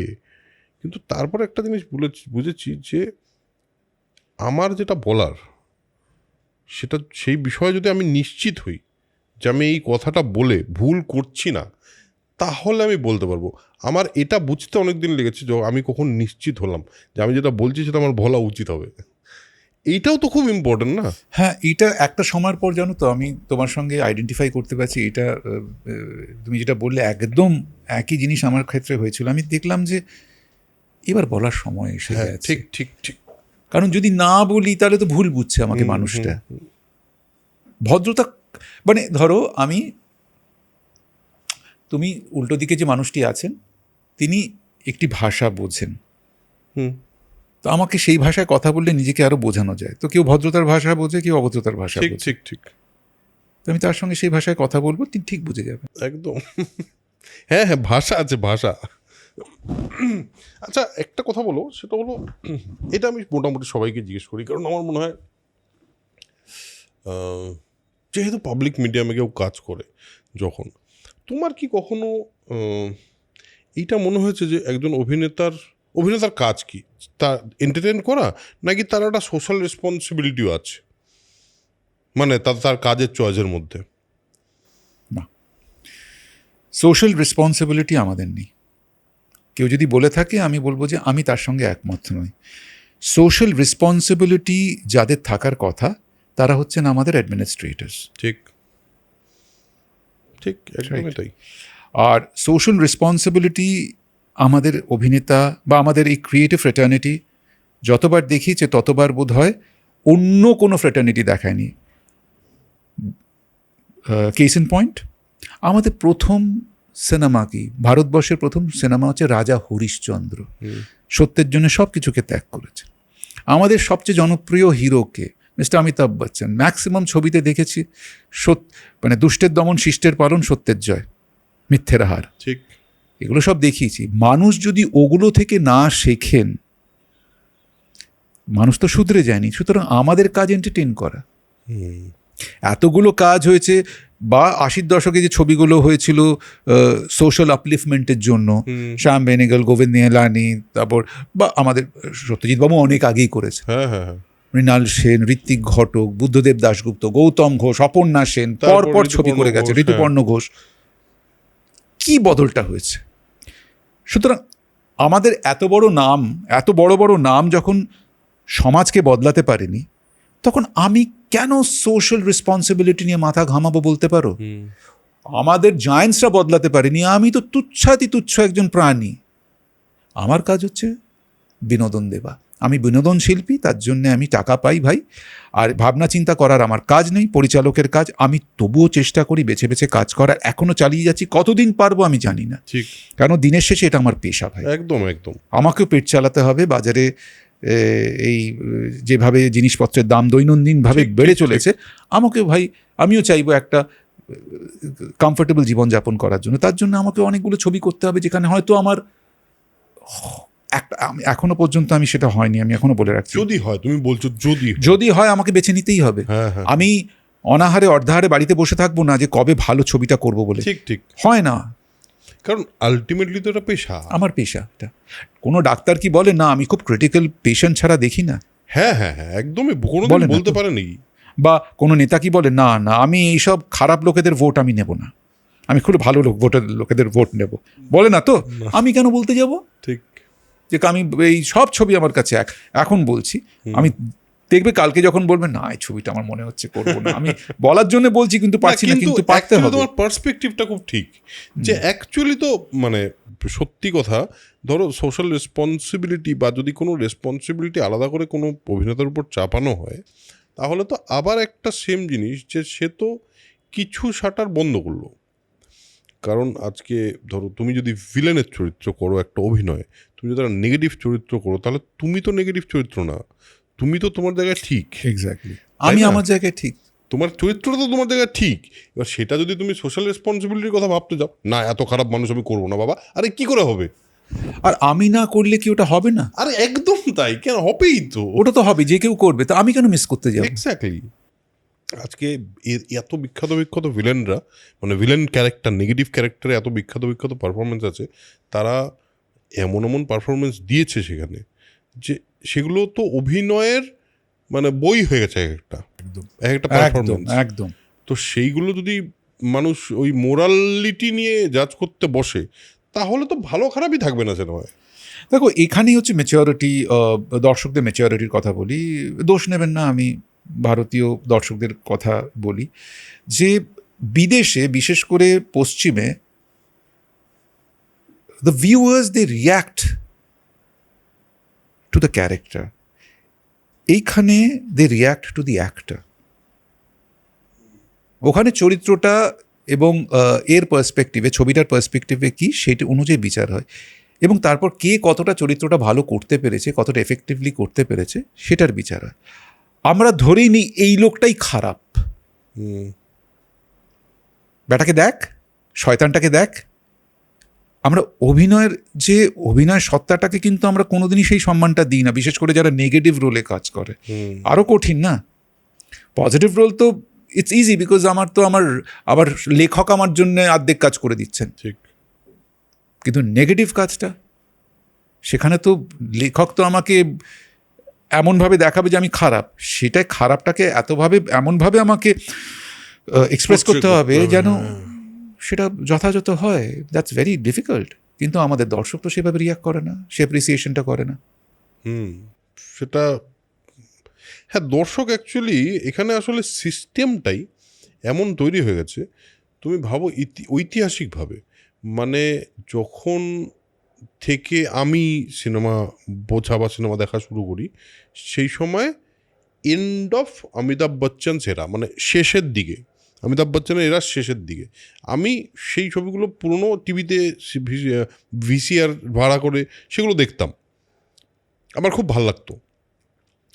তখন থেকে না মানুষ, আমার মনে হয় ওই যে অমিতাভ বচ্চনের সঙ্গে কানেক্ট বেশি করে নিয়েছিল দেন দ্য ক্যারেক্টার্স।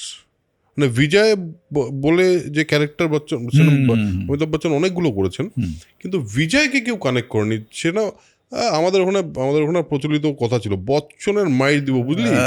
হ্যাঁ, মানে ব্যাপারটা ওইখানেই, কিন্তু ওখান থেকেই কিন্তু চলছে। তারপর শাহরুখ এলো, তারপর সলমান এলো, তারপর দেখো খুব স্টার ওরিয়েন্টেড একটা, মানে আমাদের কিন্তু পার্সপেক্টিভ দর্শক হিসাবে, সেটা বোধ হয় কিছুটা জায়গায় তুমি যেটা বলছো তার সঙ্গে একেবারেই মিলে যায়। তুমি একটা জিনিস খেয়াল করেছো, আমাদের আগে অ্যাওয়ার্ড শোতে কি হতো? Best villain. অনেক পরে এলো best actor in a negative role. ঠিক ঠিক, একদম। তো আগে তো আমি বেস্ট ভিলেন বলে দিতাম, বেস্ট হিরো, বেস্ট ভিলেন। তো এটা বহু বছর ধরে হয়েছে, এদের হালে হয়েছে যে best actor in a negative role. এই টার্মিনোলজিটা চেঞ্জ হয়েছে। আমার মনে হয় 10 বছরও হবে না। তাহলে তুমি বলো, 10-15 বছর আমরা তো এইভাবেই পোর্ট্রে করে এসেছি। That's true. একটা জিনিস বলো, আজকের দিনে আমার মনে, আমি অনেককে দেখেছি যারা খুব ইয়াং, যারা খুব তরুণ নবীন, তারা অনেক সময় বলে তাড়াতাড়ি কী করে পাওয়া যাবে। মানে অনেকে আছে যারা অভিনয় করতে চায়, তারা কোনো অভিনয় না করে প্রথম ছবিতেই তারা আমার দাদা একটা কাজ দিন, খুব কনফিডেন্টলি বলে। তাদেরকে অডিশন নিয়ে দেখি, ওমা এ কি, তো অভিনয়টা, মানে অভিনয়ের সঙ্গে ওর কোনো কানেকশন নেই। কিন্তু এরকম তো নয় যে হবে না কোনো দিন, ও যদি লেগে থাকে হতে পারে। আমি তাকে তাই বলি যে তুমি কন্টিনিউয়াসলি করে যাও, নিজের কাজটা নিজের মতো করে যাও। কিন্তু দেখি তারা খুব হতাশ হয়ে আমাকে বলে, না দাদা তাহলে আমি মানে মোটামুটি আর কি খুব তাড়াতাড়ি একটু পেয়ে গেলে ব্যাপারটা আরও ভালো হতো। তাদের জন্য আজকে এই পয়েন্টে দাঁড়িয়ে তুমি কি বলবে? বেশ,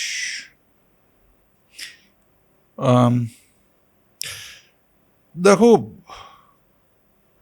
যদি বিরিয়ানি বানাতে হয়, দম বিরিয়ানি, তার জন্য টাইম লাগে। আমি যদি মনে হয় যে আমি জাস্ট ওই ভাত ভাজা খেয়ে নিলাম, ফ্রাইড রাইস নাম বলে, একটু ভাত নিলাম, একটু তেল বা ঘি নিলাম, একটু দিয়ে করে, ওটা তাড়াতাড়ি হয়ে যায়। তো এখন ভাত ভাজা হবে জীবনে না বিরিয়ানি হবে, সেটা নিজে ঠিক করে নাও। আর যে পছন্দের অভিনেতাকে দেখো, যে অভিনেতাকে, যাদের আমরা নাম করি ভারতবর্ষে, যে কোনো অভিনেতাকে নিয়ে নাও এবং তার জার্নিটা দেখো, এবং সাকসেসফুল হবার আগে তার স্ট্রাগলটা দেখো, তার সময়টা দেখো। সাকসেসফুল হবার পরে তাদের প্রত্যেকের একটা ডিপ এসছে। মিস্টার বচ্চন বলো, মিস্টার শাহরুখ খান বলো, প্রত্যেকের, মানে কেউ বাদ নেই। ওই ডিপটা তুমি কিভাবে হ্যান্ডেল করবে, আবার কিভাবে ওই খাতটা থেকে আবার আস্তে আস্তে উঠবে, সেটাতে তুমি ডিফাইন্ড হবে যে তুমি নিছক অ্যাক্টর নাকি তুমি একজন তুমি ডেডিকেটেড অ্যাক্টর। ঠিক, একদমই ঠিক।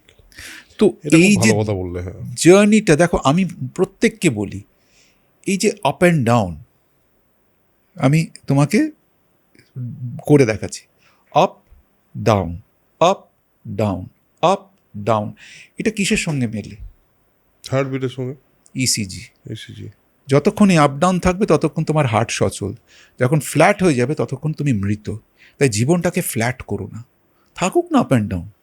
আপ থাকলে ডাউন থাকবে, আবার আপ হবে, আর ডাউন থাকলে আপও হবে। তোমার সেই হার্টটাকে তো সচল রাখতে হবে, এফার্টটাকে তো সচল রাখতে হবে। আর যেরকম আজকাল ক্রিকেট সবাই দেখছেন, ক্রিকেটের ফ্যান, ভারতবর্ষ ক্রিকেট প্রধান দেশ, তাই প্রত্যেককে বলি যে একজন ক্রিকেটার হওয়ার জন্য আমি এসেই কিন্তু ক্রিকেটার হতে পারবো না। ভালো ক্রিকেটার হওয়ার জন্য, কোহলি হওয়ার জন্য, ধোনি হওয়ার জন্য, দাদা হওয়ার জন্য, সৌরভ হওয়ার জন্য, সচিন হওয়ার জন্য প্রচুর অনুশীলনের প্রয়োজন, অন্তত 10 বছর। তারপর সে ম্যাচটা খেলছে, তারপর সে 4-6 হাঁকাচ্ছে, তারপর সে সেঞ্চুরি করছে, আর তারপর আবার 0-তে আউট হচ্ছে আবার। তো তার আগে ট্রেনিং পিরিয়ডটা খুব ইম্পর্টেন্ট। সেটা কিন্তু নির্ধারণ করে দেবে তুমি কতটা দূর যাবে, তোমার ফান্ডামেন্টালসগুলো কতটা স্ট্রং, তুমি মেন্টালি কতটা স্ট্রং। ঠিক। তো এইটা ট্রেনিং ইজ ভেরি ইম্পর্টেন্ট। জানো, আমি অরুণাবু এখন আমার একটা আফসোস হয়, এখন এই জায়গায় এসে বারবার মনে হয় যে কেন আমার ক্যারিয়ারের প্রথম দিকে অন্তত 4 বছর থিয়েটার করলাম না।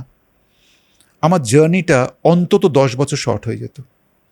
যেটা 10 বছর আমাকে সেলফ এক্সপ্লোর করে শিখতে হয়েছে, সেটা ওই 4 বছর যদি আমি থিয়েটার করতাম আমি শিখে যেতাম। তো এই ট্রেনিং ইজ ভেরি ইম্পর্ট্যান্ট। আমি যদি আধখ্যাঁচড়াভাবে ট্রেনিং করে আমি কোনো মতেই ওই তৃতীয় স্তরের থেকে প্রথম স্তরে উঠতে পারবো না, এটা গিভেন। ট্রেনিংটা বেসটা খুব স্ট্রং হতে হবে। ট্রেনিংটা দরকার বলে তোমার মনে হয়? খুব দরকার। সর্বক্ষেত্রে কি করে অ্যাক্টিং ডিফারেন্ট হবে? হুম। কোনো acting is not just an expression, it's a skill. হ্যাঁ, তুমি বলতে পারো যে এনএসডিতে যারা যারা গেছে বা এফটিআইআইতে যারা যারা গেছে প্রত্যেকেই কি গ্রেট হয়েছে? না, success rate is very less. 10% হবে কিনা সন্দেহ। সেদিনকেই বলছিল একজন এনএসডির, তিনি বলেছিলেন যে আমার প্রত্যেক বছরে 20 জন করে প্রত্যেকটি ব্যাচে থাকে।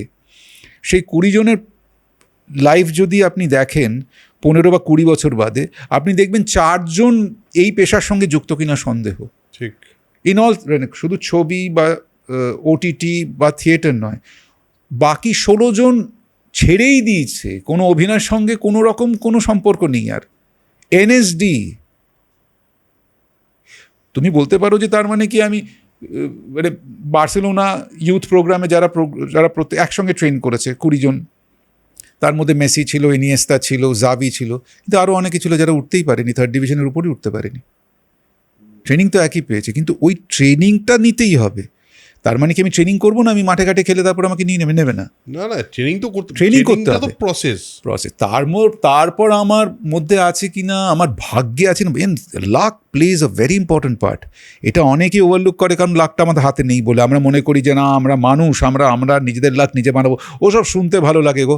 আমার প্রফেশনে দেখেছি luck to be at the right place at the right time. কতজনের ভাগ্য বদলে গেছে জাস্ট বিকজ তারা ওই সময় ওই জায়গায় ছিল বলে। একটা উদাহরণ আমি সেদিনকে শুনছিলাম, ভেরি ইন্টারেস্টিং। সেই ছেলেটির মানে ঠিক একটা ছবি করার কথা ছিল, সে ওয়ার্কশপ করেছিল, সব কিছু করেছিল, সব রকম করার পর শুটিংয়ের ঠিক 7 দিন আগে তাকে বলা হলো না, আমরা একটা সেলেবল কাউকে নিয়েছি। সে একেবারে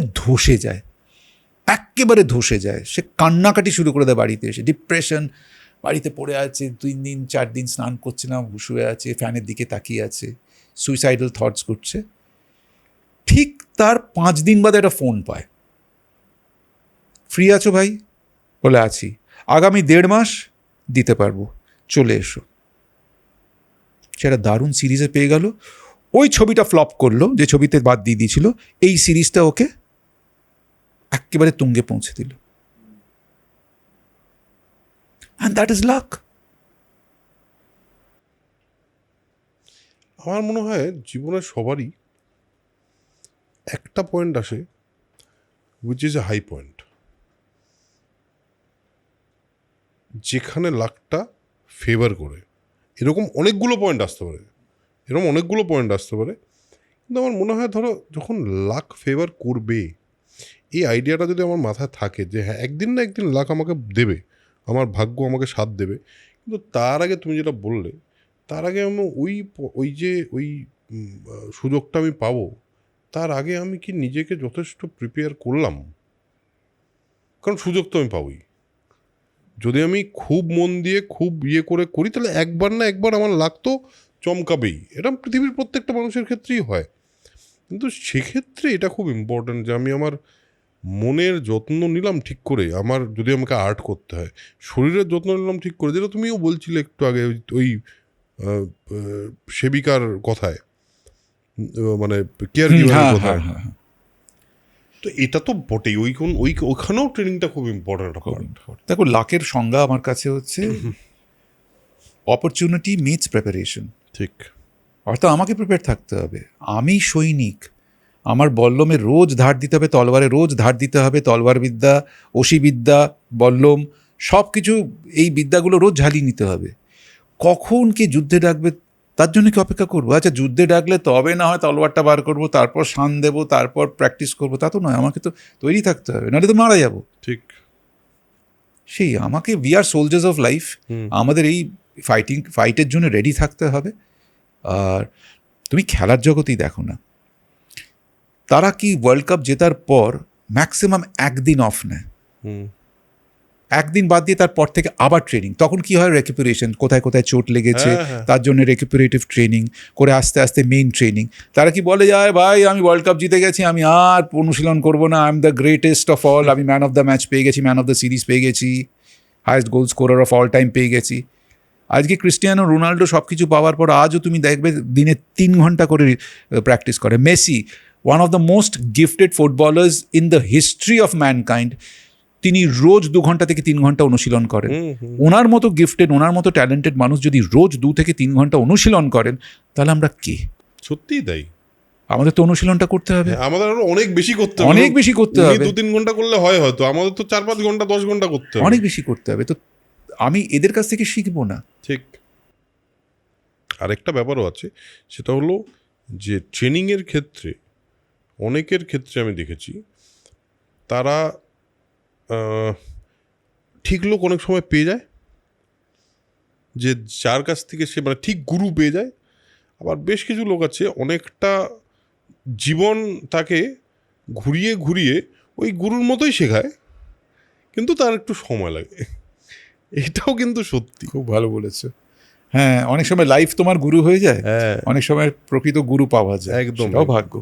হ্যাঁ, খুবই ভালো লাগলো এই আড্ডাটা দিয়ে। মানে আমার তো মনে হচ্ছে আড্ডাটা আরও চলুক, বাট একটা পয়েন্ট থাকে, মানে আমার মনে হয় আরেকটা এপিসোডও কোনোদিন না কোনোদিন নিশ্চয়ই করবো আমরা, কোনো না কোনো ইয়ের জন্য। বাট তোমার সঙ্গে যেরকম আড্ডা আমি এক্সপেক্ট করেছিলাম, দিস ওয়াজ মোর রিফ্রেশিং। খুবই আনন্দ পেলাম, মানে একটা আড্ডার পর একটা আনন্দ হয় না, আমার সেই আনন্দটা হলো এই আড্ডাটার পর। অরুণাভ, আমারও অনেক দিন পর এই আড্ডা মারার পর এই যে মনের আদান প্রদান, তুমি কম বলেছো, আমি বেশি বলেছি, কিন্তু তারপর তুমি যেটা বলেছো তার মধ্যে থেকে আমি অনেক ভাবনার রসদ পেয়েছি, তার জন্য ধন্যবাদ। আরে না না, আমিও তাই, আমিও অনেক কিছু ভাবলাম, অনেক কিছু বুঝলাম, অন্যভাবে দেখলাম। আমার প্রত্যেকবার এই নতুন পার্সপেক্টিভ দিয়ে জীবনটাকে দেখতে, বা তোমার এই যে তুমি কিভাবে দেখেছো, তোমার জার্নিটা কি, এটা তো আমার মনে হয় একটা সিনেমার মতোই আমি বসে দেখলাম, যে একজন মানুষ সে কোথা থেকে শুরু করলো, সে এই মুহূর্তে কোথায় আছে। আমার তো মনে হয় আমি তো ওইভাবেই দেখি সবসময়, আমার জীবনটা সিনেমাই, তো আমি সিনেমার মতোই দেখি। তো আমি আরেকটা ভালো দুর্দান্ত সিনেমা দেখলাম, যেটার এন্ডিং এখনো হয়নি, ইন্টারভেল অবধি হয়তো আমরা আছি। সো আজকের এপিসোড এখানেই শেষ করবো। থ্যাংক ইউ রোনাদা, থ্যাংক ইউ ভালো লাগলো, আমারও খুব ভালো সো লাগলো। মাচ, নমস্কার। আর আজকের এপিসোড এখানেই শেষ করছি। প্রত্যেকটা এপিসোড থেকে অনেক কিছুই নেওয়ার থাকে, আজকের এপিসোড থেকেও আমার অনেক কিছু নেওয়ার আছে। আর আশা করি আপনারাও সেই ইস্টার এগ যেগুলো আমি নিয়েছি সেগুলো খুঁজে পাবেন, এবং খুঁজে পেয়ে সেগুলো আপনারাও নেবেন, কিংবা হয়তো আমি যেগুলো খুঁজে পাইনি হয়তো আপনারা তার বাইরে অন্য কিছু খুঁজে পাবেন, কারণ আপনার জীবনের এক্সপিরিয়েন্স আর আমার জীবনের এক্সপিরিয়েন্স আলাদা। সো আজকের এপিসোড এখানেই শেষ করছি, দেখা হবে পরের এপিসোডে। ততক্ষণের জন্য spread knowledge, spread positivity, because knowledge is power and positivity is very very powerful. Tata.